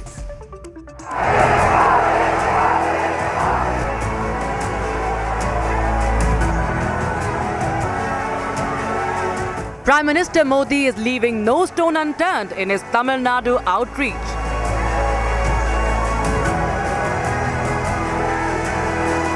Prime Minister Modi has visited the state for the fourth time in the past 3 months. Welcome Chennai. जल्द ही भारत को दुनिया every time top 3 economy बनाना चेन्नई इसमें तमिलनाडु की energise Chennai की भी by the people बड़ी भूमिका है. It is भारत सरकार great to be here. Chennai जैसे शहरों को विकसित करने के लिए निरंतर काम करें. From offering prayers at the revered Sri Ranganatha Swami temple in Trichy to taking holy dip in Rameshwaram, to inaugurating multi-crore development projects, Prime Minister has prioritized the Vikas push in the state.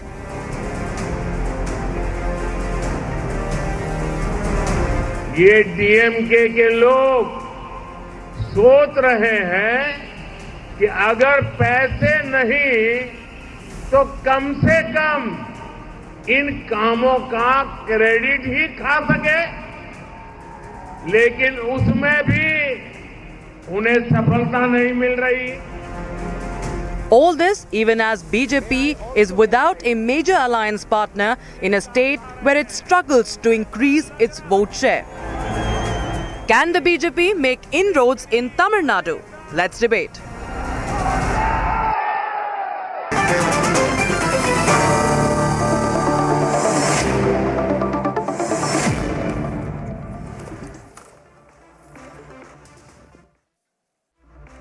Okay, we're analyzing tonight the likely impact on Tamil Nadu politics, on politics in the south in general, Tamil Nadu in particular. Professor Jyotsna Tirunagari is national spokesperson of the TDP from Hyderabad. Pulla Rao generally leans towards the DMK from Chennai. Kovai Satyan of the AIDMK and Tuhin Sinha of the BJP. Pulla Rao, have you been following the Prime Minister's rallies and the nature of the campaigns, the size of the crowds, and the frequency with which he is visiting Tamil Nadu, and the amount of his own personal time and investment, in Tamil Nadu? Even before the inauguration of the Ram Mandir in Ayodhya, he visited the temples in Dhanushkodi, in Arichal Munai on 21st January, Madurai, Rameshwaram. So it's clear that this is working to a plan. And now the fourth visit this year, where he attacked the DMK management of the floods. So how do you view this, and what do you think the electoral impact of this is likely to be this time? You see, there's no doubt the BJP is growing. As your titles in the show says, there will be vote share increase. Will they turn into seat share? That's highly doubtful. Don't forget, in the last election, DMK front won 38 of 39, and I think they captured nearly 55% of the vote, as opposed to the 30-35% vote by ADMK and the BJP. You can grow, but you don't grow exponentially. BJP has been growing incrementally. Everybody can see that. There's a new organization. BJP went without allies for the last 3-4 years, spread everywhere. The Prime Minister is definitely liked in Tamil Nadu because he has been making an effort to come there, visit, meet, talk, everything. But will you get seats without allies? Maybe one, maybe two in one of the cities or Coimbatore or somewhere, but not more than that. They're hunting for allies. No allies have been there yet. The major ally is ADMK. Will it ally with the BJP? And there has been a lot of bad blood between the ADMK and the BJP in the last 3 years for local reasons. Will they be able to get over it? Will their votes transfer? All these are questions. There are hardly 10 days left. I would personally feel that there may be a surprise alliance. ADMK also may come around because it doesn't see any purpose of vote division of the opposition.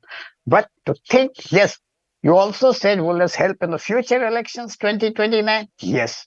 One point I want to tell you, in states like Kerala, Tamil Nadu, Andhra or Telangana, for the BJP to grow, it will grow incrementally. The catchment is the new voters. Every year, the 2 or 3% new voters, young voters who come in, they can go to them, they can convince them if they work. There can't be any gaps in this working. So that is the thing which the BJP is definitely hitting in Tamil Nadu. Did you see the but did you see the, I don't know if you saw the comments of the Supreme Court slamming Udayanidhi Stalin. He went there under Article 32, and the court said today it's all in the context of the abuse to the Hindu religion, abuse to Sanatan Dharma, and the court said that you abuse your rights under freedom of speech and expression and right to freedom of religion, and then you come to the Supreme Court for protection under Article 32. Do you not know the consequences of that? So you said, how will the BJP go? You said gradually and incrementally. I think the BJP could go dramatically because there's going to be a consolidation of the Hindu vote. But before that, I'd like to ask Kovai Satyan, is there any possibility of a patch-up with the BJP, which Pullarao was hinting at? Maybe in the dreams of Mr. Pullarao, who wants to paint a picture that AIDMK is the extended arm of BJP. However, the doors are closed, not only 2024, but for 2026 Assembly as well. DMK feels that they can fish in troubled waters by painting a picture that there is a possibility of ally because they have nothing to talk to the people here as achievements for the upcoming. What's happening in the ground is I scored 1 mark out of 100 in my first exam. And in the second exam, I scored 2 marks out of 100. So which means that my performance has improved by 100%. This is what will happen after the election results are out from BJP. In terms of percentages, they will say they have grown by 80% or 100%. From where they are right now, it's 2.5% more time. They may scale it up 3%, 4%, 5%. Definitely can't make a dent in terms of AIADMK in the elections. And yes, this DMK which is helping BJP gain Tamil Nadu with their misplaced priorities of political strategies. Talk of couple of leaders is paving way for BJP to set a narrative. By the way, religious polarization will definitely not work in Tamil Nadu. The narrative based on religion will definitely not gain ground in Tamil Nadu. The repeated visit of PM indicates that TN BJP doesn't have a face as a leader, so that a common man of Tamil Nadu can relate. So they need a face. That's why PM Modi is forced to visit Tamil Nadu again and again. Malai is a forced leader in the you're saying you're saying there is no pro Hindu sentiment in Tamil Nadu. That is what you're basically saying, to which I would disagree. Tamil Nadu is center of the Hindu faith as well. I want Tuhin to respond to that. Tuhin, the response from both the ADMK as well as Pullarao so far has been, you may improve a little bit, but you're nowhere close to winning any seats. Certainly not if you go alone. Well, Arnab, let me tell you, and let me tell all your viewers that in 2024, Tamil Nadu is going to throw the biggest surprise. Let me put it this way, the farcical edifice of Dravidian politics, which had been nurtured very viciously and very carefully by the DMK, stands decimated today. They have nothing more to offer except for the North-South divide, which, by virtue of Congress being their alliance partner, has also become the hallmark of the Congress party. But unfortunately for DMK, and fortunately for the rest of the country, that entire narrative stands decimated because of sustained efforts of Honorable Prime Minister Modi ji and of Annamalai to bring about the cohesiveness of the Tamil culture with the Bharatiya culture. The Tamil Sangamam, the Kashi Sangamam has been a game changer, and I think, the Dravidian politics of manufacturing hatred against Hindu religion, of manufacturing hatred against North Indians is not working.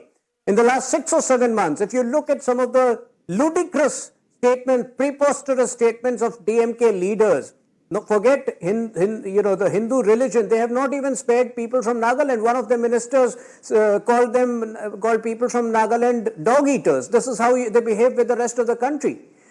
they have ridiculed the Sanatan Dharma time and again. In fact, Ponamundi, one of their ministers, proudly asserted that the whole purpose of India alliance is to decimate the Hindu religion, the Sanatan Dharma. And unfortunately, none of the India alliance partners, Lalu Yadav, who yesterday was calling Modi ji anti-Hindu, they did not even have the basic moral courage to call out the DMK for its blatant hate politics. All of that stands defeated because Annamalai ji, in his massive yatra across the state, has nurtured people's sentiments. He has dwelt upon the narrative of Viksit Bharat and Viksit Tamil Nadu, and I don't think people buy into DMK's logic or fallacious logic or DMK's divisive politics anymore. So I don't know if Professor Jyotsna is still there. I can't see her on the screen. But Kovai and Pularao, a very clear option people have here, Pularao. For years and decades, politics in Tamil Nadu has been dominated by the Dravidian ideology. And what the Prime Minister is saying, what Annamalai is saying, what all BJP leaders are saying, that there is no need for any more isolationism in Tamil politics. Now, for a long time, Pularao, this same patronizing attitude was there in Assam. That in Assam, the BJP cannot enter. Okay, like DMK is saying, AGP used to say then, oh, they'll gain some vote share, they can never get seats. Similarly, it was also said, Kovai in Bengal, okay, they will get some votes, they'll go from 2 votes to 4 votes, but they won't get a passing grade. But Pularao, last time, the BJP got 18 seats out of 42 in Bengal. Everybody was shocked. Nobody expected. You also did not expect. Similarly, if 8 years back you would have gone to Assam and says BJP is going to be in power, they would be laughing at you. They would say, no, there's too much of a Muslim population in Assam. It is too polarized. It cannot happen. Congress is too strong. There is a regional party. There is Assamese local politics. Nobody expected BJP to come and be a leader. But then, Annamalai is working now, like Himanta Biswa Sarma worked in Assam. So it requires a nationalistic view, consolidation of the Hindu vote, as well as a dynamic local leader to change things around. This is my view. Pularao and Kovai, you got to also be realistic. I want to. Maybe you're being patronizing here. You're being patronizing. You're not being realistic. When you said about Assam, BJP has been contesting in Assam from 96. And in 99, Vajpayee's time, they even put up that stalwart candidate for the Guwahati, the Jnanapith Award winner. They were already there. They were already running. And eventually, they managed to get other leaders, other things, and they went ahead. Tamil Nadu has reached that situation? Maybe after this election. Maybe. And it has not reached the situation of getting 15-20% vote. It may get it. It may not get it, but they're working on it. All I'm saying is there can't be a quantum leap. It doesn't work that way in India. In Kerala also, for example, I'm straying away, going step by step, slowly. There can't be a quantum leap. Let me get Professor Jyotsna in. I got the line with that because we are on this debate. The view generally has been among everyone that BJP will gain, but not gain significantly enough to win seats. And that Dravidian politics is too deep-rooted to change in over 1 or 2 elections. What do you think, Professor Jyotsna? Overall, Tamil Nadu and South? Good evening, Arnab, and all the panel members. Arnab, we can see the difference. As you said, yes, vote share definitely would increase. Definitely, when I say definitely, it is across South. And also, probably we can even talk of strategic alliances that they are planning. That's one important aspect. See, they are focusing on grassroots mobilization. They are focusing on leadership development and also strategic alliances. Not only in Tamil Nadu, in Andhra Pradesh or a couple of other South Indian states, they are trying to go in with some strategic alliances so that they can probably reach in certain areas, strengthen in certain areas where they have been probably weak for over a period of years. That could be because of some, language barriers or some cultural differences. But this time it's it's definitely going to be something different, Arnab. We have to accept that because the adaptive strategy of BJP, they are really going on well in certain cases. We have to see there are different political party from mine, but certain things when they are doing, we have to accept it. Let's say, for example, if you take Annamalai's approach in Tamil Nadu, his leadership, what we call the grassroots level penetration that he is trying to do, and also mobilizing voters from the grassroots level. There are certain things that they are really doing well and good. And also in Andhra Pradesh, when it comes, they are trying to talk to the local leaders, like what they are doing in Tamil Nadu again. They are trying to build up some good alliances, prospective alliances for themselves, whether they are smaller parties or bigger parties. Probably they are trying to penetrate into the southern this thing uh, with a strong hold this time. I think we definitely have to appreciate their intensification of efforts, Arnab. And also, probably they are trying to, bridge I won't even call it bridging, but removing or shedding that North Indian party ka image that they have got. They are probably trying to remove that and go in and show a more national presence. That's what they are going to try. I think they are trying this time. I hope it would give them results also. Arnab. See, When they go with the what I think is alliance, happening, Kowai. Arnab, Kowai is BJP was responding. lucky Yes, to find Kowai. Suvendu Adhikari for West Bengal. Certainly, they can't find a Suvendu Adhikari in AIDMK. They might be lucky if they want to find one in DMK. Could be Kimpi or it could be one of the Imran brothers. That's what happened with the AIDMK. As you already said, it's a long way for BJP in Tamil Nadu. They just started. They are in the PKG standards. Whatever metrics they talk about development in rest of the country, Tamil Nadu is already there. Let's take the higher education enrollment. They set a target to achieve in 2030, wherein the state has already achieved in 2020. Be it social development index or any index you talk about growth, Tamil Nadu has shown the way to the others. So, talking about development metrics and the nationalist pride, there is no showcasing nationalist pride. Our leader Amma pledged her jewels for the Indo-China war and gave away money for the nation.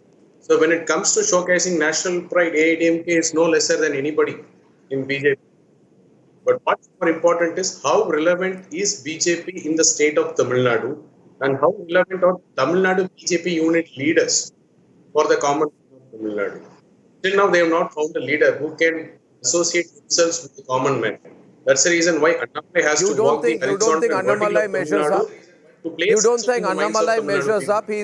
You don't think Annamalai measures to that? He's covered 1,770 kilometers by foot, remaining by vehicle. He's gone to 234 Tamil Nadu constituencies within 94 days. He has shown tremendous organizational ability through his yatra. You don't think he measures up? You think the BJP still needs to import a leader from ADMK? Arnab, he has to place himself as a leader in the minds of the people. Everybody in Tamil Nadu, Annamalai is a forced leader. He is not somebody who has been seen through the thick and thin of BJP and thick and thin of public life, participating in protests and bringing about a change. He was there as a bureaucrat in Karnataka and it was a forced leadership for BJP Tamil Nadu unit as well as for people of Tamil Nadu. So he has to walk the length and breadth of Tamil Nadu to understand and place himself, position himself as the leader. Take time, and with his rabble-rousing attitude, it is still a dream for him to become the Aam Janata leader, to become a leader of the common man. It's miles away. So the political dynamics and the demography of Tamil Nadu is totally different from what others can envisage from the rest of the other states of India. Can I? The mammoth response to Annamalai's Yatra across the state has clearly unsettled all other political parties in Tamil Nadu. Somebody was mentioning on your show that there can't be a quantum leap, there can't be an exponential increase in BJP's vote share. But fact is that as of today, multiple surveys have shown BJP's vote share, potential vote share to be in the range of 15 to 18%. And it's growing every day, mind you, because the other parties are crumbling. So I can tell you that BJP's vote share will be at least 20% and the number of seats could well be in the range of 10, at least as of today. and it has every potential to grow. Now, let me extend this argument slightly beyond Tamil Nadu, because, a myth has been created that the BJP is weak in South India, and it suits the beleaguered Congress party to propagate that myth, because in reality, Congress today has lesser members of parliament than the BJP in South India. Let me give you the example of Karnataka. Even from 2004 onwards, in every Lok Sabha election, in not a single Lok Sabha election have we got less than 16 out of 28 seats in Karnataka. That includes 2004 and 2009 when BJP did not come to power at the center. This time around, obviously, we are sweeping Karnataka. In Telangana, we are on course to win 9 to 10 seats and at least 2 seats in Kerala. So I think, forget just Tamil Nadu, the entire South India is going to throw a big surprise, and BJP is going to emerge as a strong party across South India. I want this video to be saved in your archives. And we have to meet again after the election results are out. Every video is saved. You save your comments in your laptop. Every video is saved. You can watch it today. You can watch it 10 years later. My friend, we will meet after the election results are out. Kovai. You're not participating in any more debates from now? The DMK, after the DMK said that it will eliminate the Hindu religion, name one party, Pularao, besides the BJP, which took them on. And therefore, there are a lot of very devout Hindus in Tamil Nadu. I have many friends in Tamil Nadu, and this feeling that is being given is that people in Tamil Nadu are anti-Hindu is wrong. There's a very devout sentiment. More than 80% of the population of Tamil Nadu is Hindu. There are very devout practicing Hindus across Tamil Nadu. They are very proud Hindus. And therefore, what you are undermining is the fact that this time the Hindus in Tamil Nadu are saying that to what cause? You may have any sentiment, but you are building an anti-Hindu sentiment. You are trying to say Hindus are second-class citizens. You are trying to say that Hindus must be targeted for their beliefs. You are saying Hindus must be targeted for their religion, for their practices, for their temples. You must take away the religious freedom of Hindus and the rights of the Hindus. And this time, therefore, I feel, Pularao, the response of the voter in Tamil Nadu will be dramatically different. They have so far not made this an issue, but this time, the way all these parties have gone against Hindus, I think there will be significant Hindu vote consolidation this time. It's a given in Tamil Nadu. Pularao. You see, even 15% is significant vote consolidation. It's not small.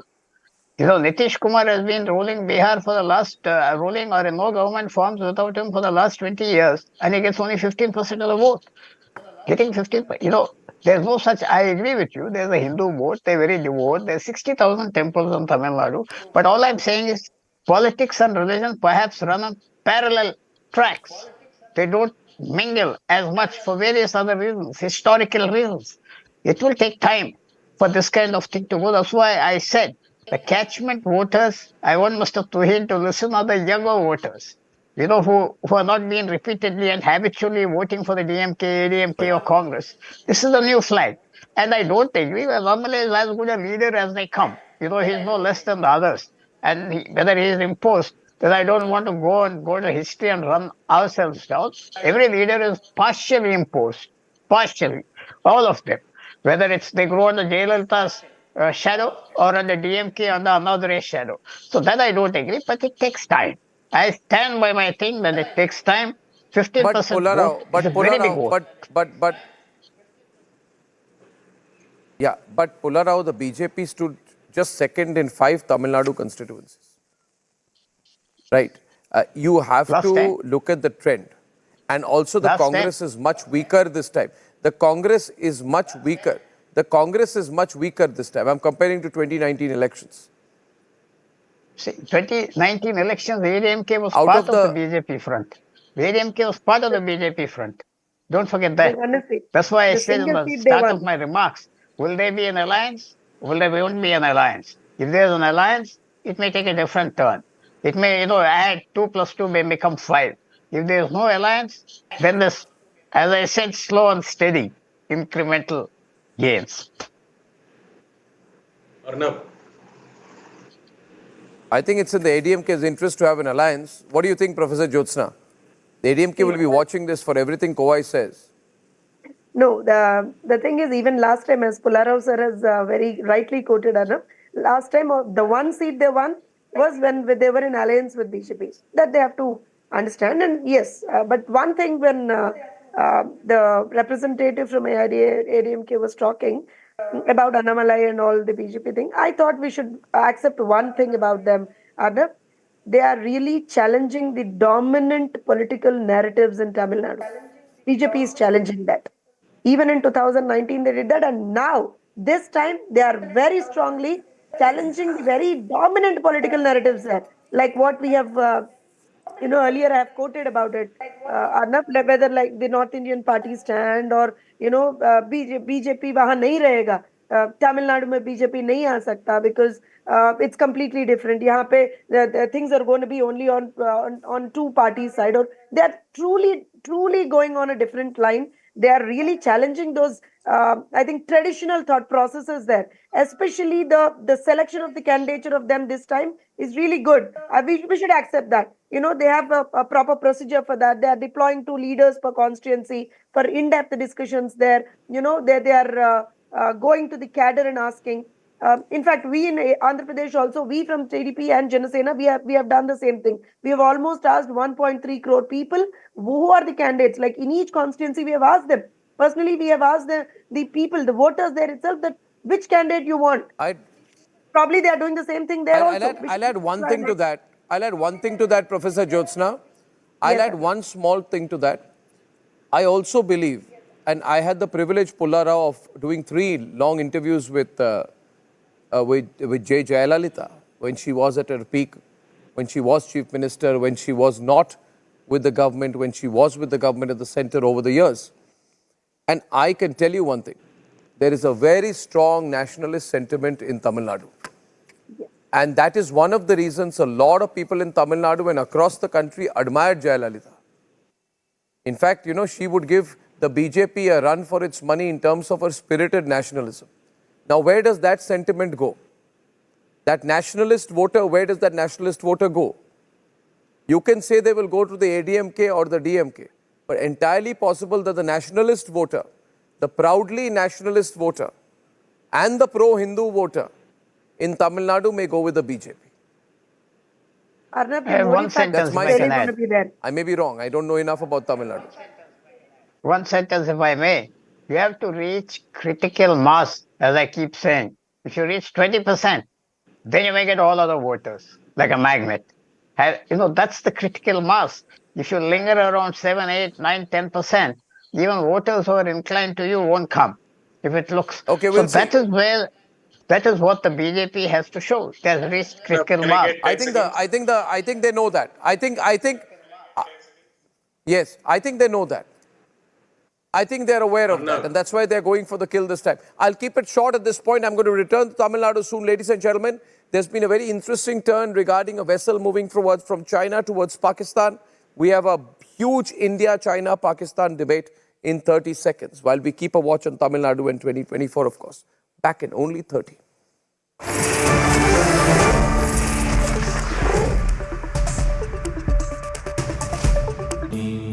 Amity has been ranked India's #1 private university for the 11th year by India Today, a testimony to Amity's world-class education whilst imbibing values and sanskars in students.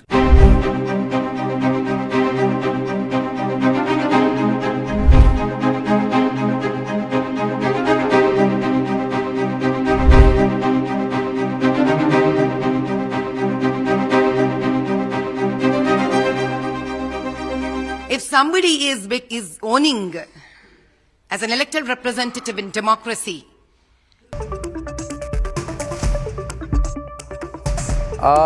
building story, one of the big stories in the country, and slowly getting a lot of international focus. India has intercepted a Pakistan-bound ship from China, suspected to be carrying a dual-use consignment for Islamabad's nuclear and ballistic missile program. This incident, slowly getting reported in the global media, raises concerns of Pakistan using China as a conduit for restricted items. Viewers, earlier China supplied autoclave under the cover of an industrial dryer to Pakistan in 2020. How long can China's slave Pakistan defend itself, and what's going on between China and Pakistan that we need to know? Viewers, sensitive debate on sensitive issues and sensitive consignments. Let's debate. India intercepted a Pakistan-bound ship from China at Mumbai's Nhava Sheva port. The ship is suspected to be carrying a dual-use consignment that could be used by Pakistan for its nuclear program. According to the DRDO, the consignment included a computer numerical control machine which could be used by Pakistan to make critical parts for its missile development. Pakistan has registered a protest, calling it an unjustified seizure of commercial goods. The Pakistan Foreign Ministry has alleged violation of international norms.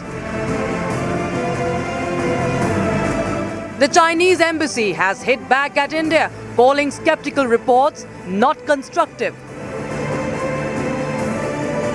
Is Pakistan lying after getting caught red-handed? Let's debate.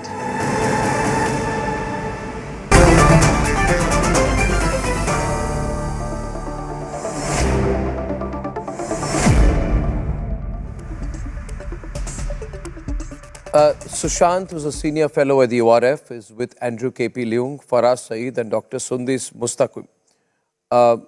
Sushant, I'd like to start with you. I mean, both China and Pakistan are very, very angry, understandably angry, because if this is a sensitive consignment of this computer numerical control machines to be used for nuclear missiles, then we have every right to seize it and let the world know what's going on between China and Pakistan. But obviously, we must have done our homework, our research, had intelligence and proof about what's inside that ship before seizing it. Sushant. So, Arnav, quite clearly, I think it's very clear that one, the China-Pakistan nuclear and missile cooperation goes back decades. So there's nothing new in that fact. Secondly, the seizure yesterday or day before, was it? And there have been earlier seizures as well of such consignments, at least 2 or 3 in the past.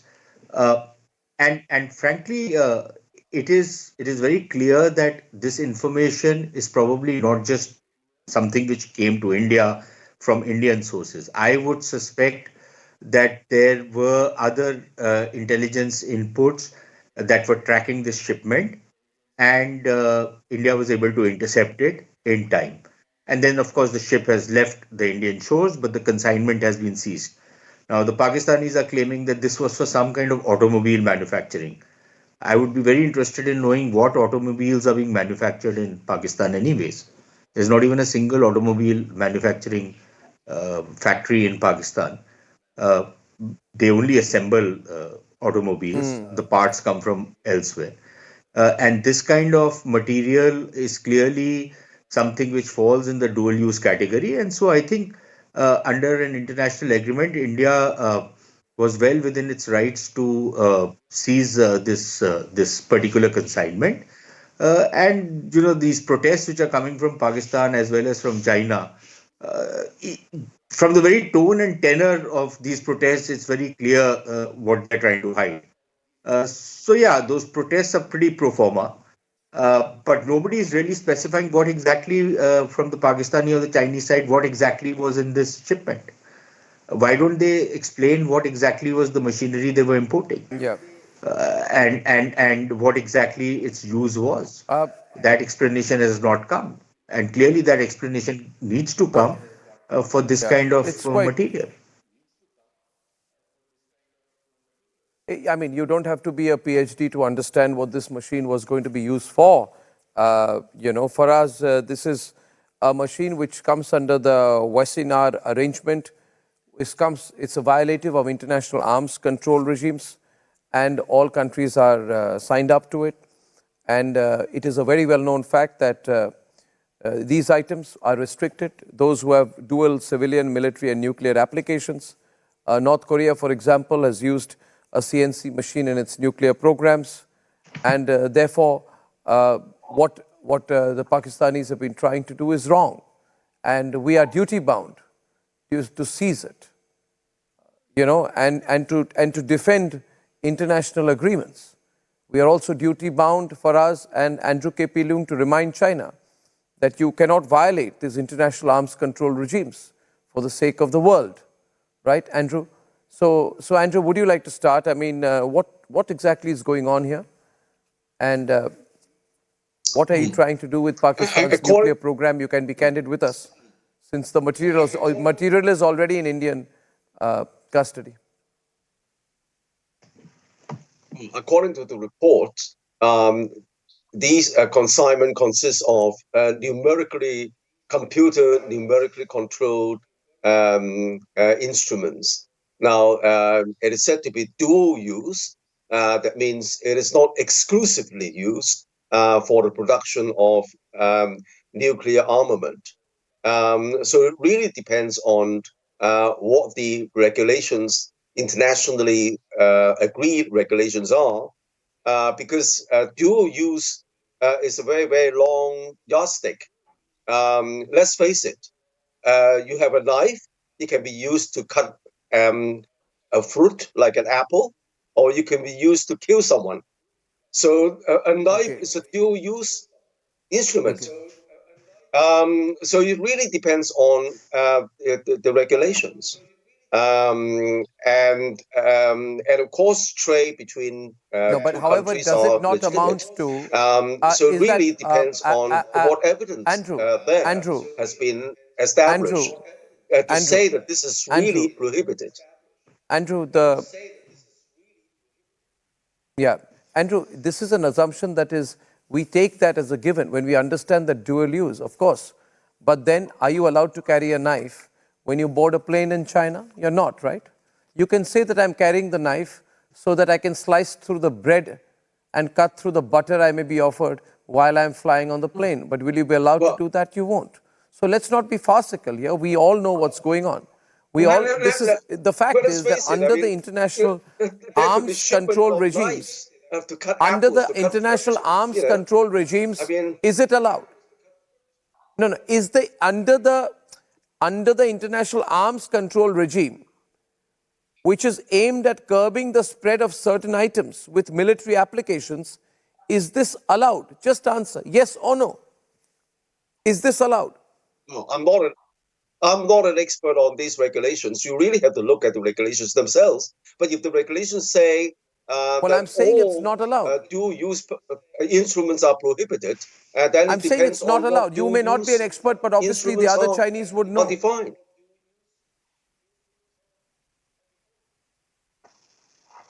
See, the consignment is with us. Faraz, listen, whatever is happening out here, and Dr. Sundus, if you can hear me, I have the bills of landing. I have the copies of the bills of landing. The consignor was mentioned as Shanghai JXC Global Logistics Company Limited, and the consignee was registered as Pakistan Wings Private Limited from Sialkot. However, further investigations by the highly advanced Indian security agencies have indicated that this consignment, weighing 22,180 kilograms, Faraz, was shipped by the Taiyuan Mining Import and Export Company Limited, and it was meant for Cosmos Engineering in Pakistan. I want to make so even the bills of loading, the paperwork was, yes, Faraz. It was imported by a Karachi-based company and not by a Sialkot-based company. Probably the information sent out from the Mumbai port is slightly wrong, because the official statement says that it was imported by the Karachi-based company. However, I understand the issues that you're raising, that it's somehow illegal to transport this technology, the CNC machine, under missile technology control regime. Now that is yet to be established, that whether it was supposed to be used by, because it has the potential to be used by military use, but it was supposed to be used for the automobile industry. And this company has been importing which automobile industry? What kind of? Okay, allow me. Okay. I want to ask you here. since we're all being very technical here, can you tell me which Pakistani car manufacturer needs airborne CNC machines which are used to target missiles? Right? Which car manufacturer wants this technology? Please, can you tell me which Tesla or SpaceX are you running in Pakistan? Car company का नाम क्या है? Now, which car company in Pakistan is using these machines? Arnab, I want yes, to please, Dr. Sundus. Which car? What is the name of the Pakistani car company that uses these machines? I clarified that. First of all, I'd like to ask one thing. I'd like to ask one thing. At one side, India always says that Pakistan is a country with a bagging ball and with politically and economically unstable country. And on the other side, import nuclear equipment illegally through any chains. It is not North Korea. It is not Venezuela. It is not any other nation which has not a nuclear program. So nothing illegal can be done or be, illegal means can be used to make do with our nuclear program. We have an established military program. We have an established nuclear program. We don't have to use these industrial use. You have a. Okay, so allow me to Mr. Faraz. Yes. If you have an listen. Ask something. First of all, I would like to okay, doctor. I would like to ask one thing, that at one side, India always say, we feel so much proud to say that Pakistan is a country with a bagging ball and is a politically and economically unstable country. And all of a sudden, you have started blaming and assuming that Pakistan is such an advanced country with such nuclear technology, that we have all the capacity to use computer, nuclear, CNC system. So first of all, how do you see Pakistan, a country with a bagging ball, who has the capacity to use computer numerical control? If you think we don't have any capacity to use CNC system, then why you're blaming? Why you are even assuming that we can even afford to use such a technology?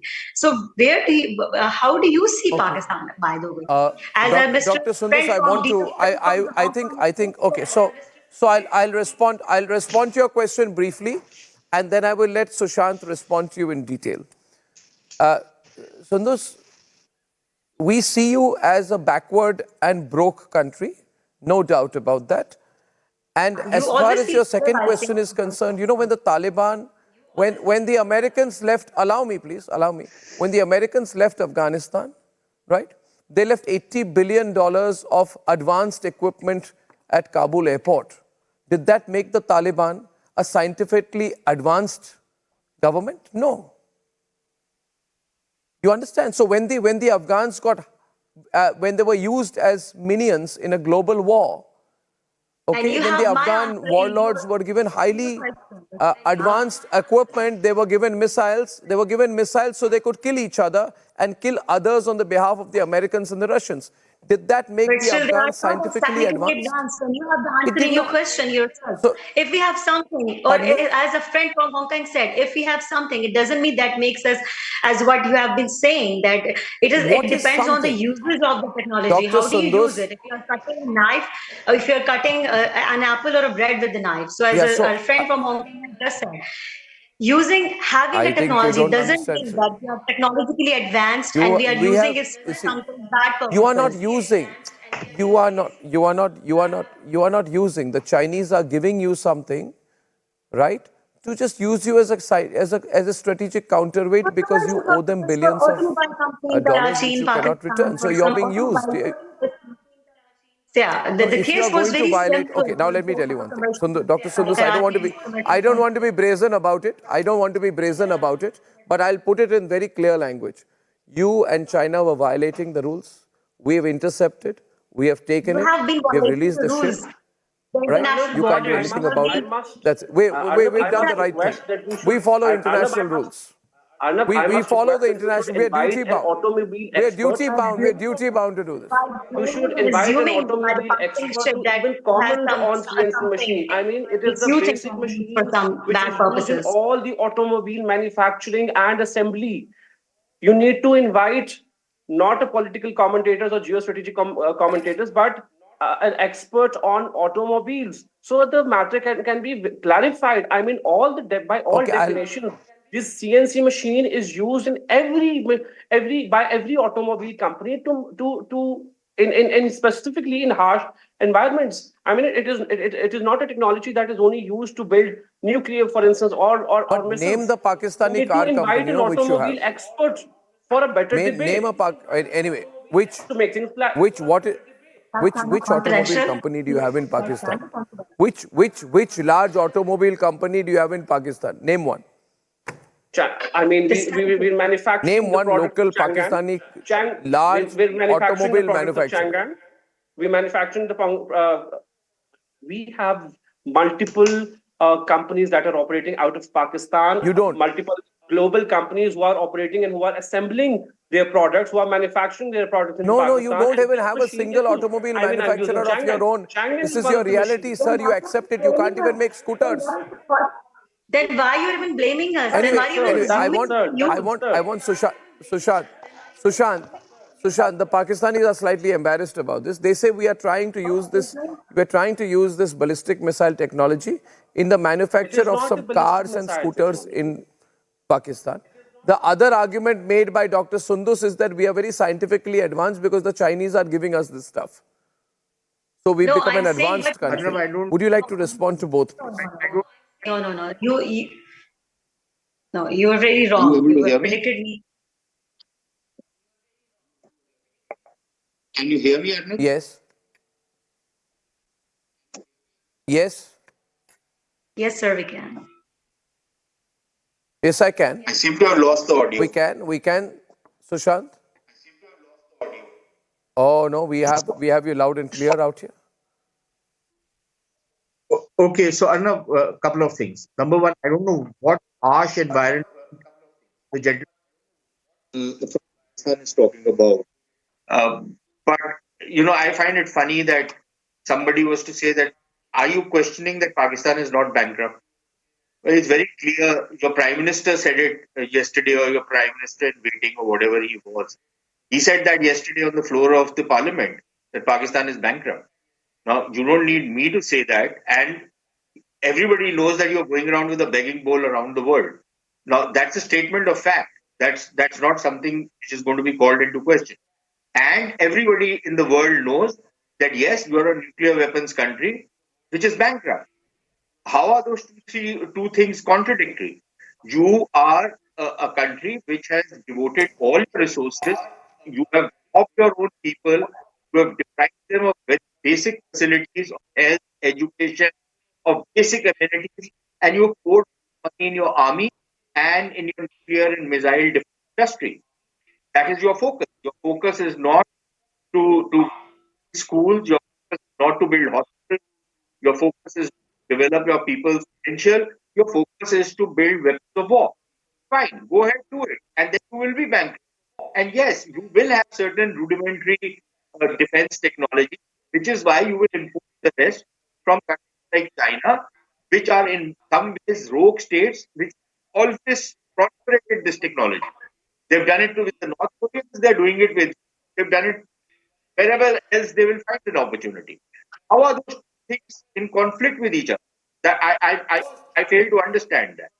Secondly, board of the China-Pakistan nexus in Pakistan's nuclear program, your missile systems have been entirely imported. Claim that you are testing, but because when you manufacture the missile, so all your missile systems have been imported. What it was about? So I don't know what you're trying to find out here. I don't see where that contradiction comes. No, the point issue of for us. I mean, this is failed 2 years Okay, ago. Sushant, 1 minute. Sushant. Nobody specified. Sushant, Faraz is responding right now. Can I get pictures of that ship on air? Faraz. I mean, before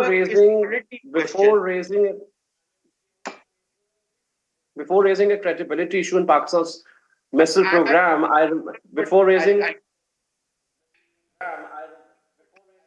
Sushant, I understand the concerns. I understand that Pakistan's economy is in bad shape. And yes, the Prime Minister himself said that Pakistan's economy is going through a rough patch. But raising questions and raising the legitimacy issue on Pakistan's on missile program is I think is wrong and uncalled for, because again there was a missile that failed miserably and landed in Pakistan soil, and it wasn't Pakistan's missile, but it was an Indian missile which misfired itself and it landed in Pakistan, and hence therefore it was the Indian missile program which raised eyebrows across the globe that how Indian missile program is not in good hands, or the but technology. Do you really want to be? Do you really want to be? You see, I'll tell you. And where I think Andrew, China is doing really bad things to Pakistan. You have today put Pakistan in the same category as North Korea. You see, China with North Korea on the one side and Pakistan on the other. That's your nexus for nuclear proliferation, right? And you are making Pakistan become a key supplier to North Korea. No, that is a fact. That is a fact. That is a fact. See, China is assisting North Korea and Pakistan in terms of... As fact, as politically unstable. That is a fact. So I have a You may not like how it. do you see Pakistan economically unstable country, or the You country may not like it. You may not like it. You may not like it, Dr. Sundus, but the Pyongyang, Islamabad clandestine nuclear dealings go back to the 90s. You have to understand. You are in the same position. In fact, North Korea is much better than you economically. Do you want to go further down in that direction? Do you think the Chinese care for you? Andrew, are you not making China's position exactly like North Korea in terms of nuclear issues? We cannot afford to go into that direction. Andrew, we cannot afford to be economically unstable. That's why we are condemning. You shouldn't, but you are going. But you are going headlong in that direction. You should not go. I agree with you. Such thing. We are not in a position to use such technology as you are blaming us. Okay, Andrew, last word, Andrew. Has India caught you red-handed this time? Has India really caught you red-handed this time? We'll show the evidence before the world. We'll be compelled to. How will you answer to the world then? We'll show the evidence, we'll put it out globally. How will you respond before the world then, Andrew? You have been making this a crime. Actually, you are violating the international... Okay, sir. Let's face it. I mean, Pakistan is already a nuclear power, right? And then to some extent, North Korea is also have nuclear weapons. What we're talking about here is a dual, as I said, dual purpose, dual use instruments. As I was given Andrew, an example, a knife can be used to cut an apple. No, Andrew, you're using it. You're using it, but part of the liability is going to come on you. Part of the liability is going to come on you, Andrew. What this shipment is for. You are really using the Pakistanis and pushing them in the North Korea direction. In fact, they've gone further up than that. Viewers, this is a terrible situation, and that's the picture. I'll end with a picture of that ship, the consignment, ladies and gentlemen, that we have caught, and we know what's in the consignment, and tomorrow I'll bring you more details of what we have intercepted. That is the ship we have intercepted. Good going there. Ladies and gentlemen, see you tomorrow at 9. Good night and goodbye.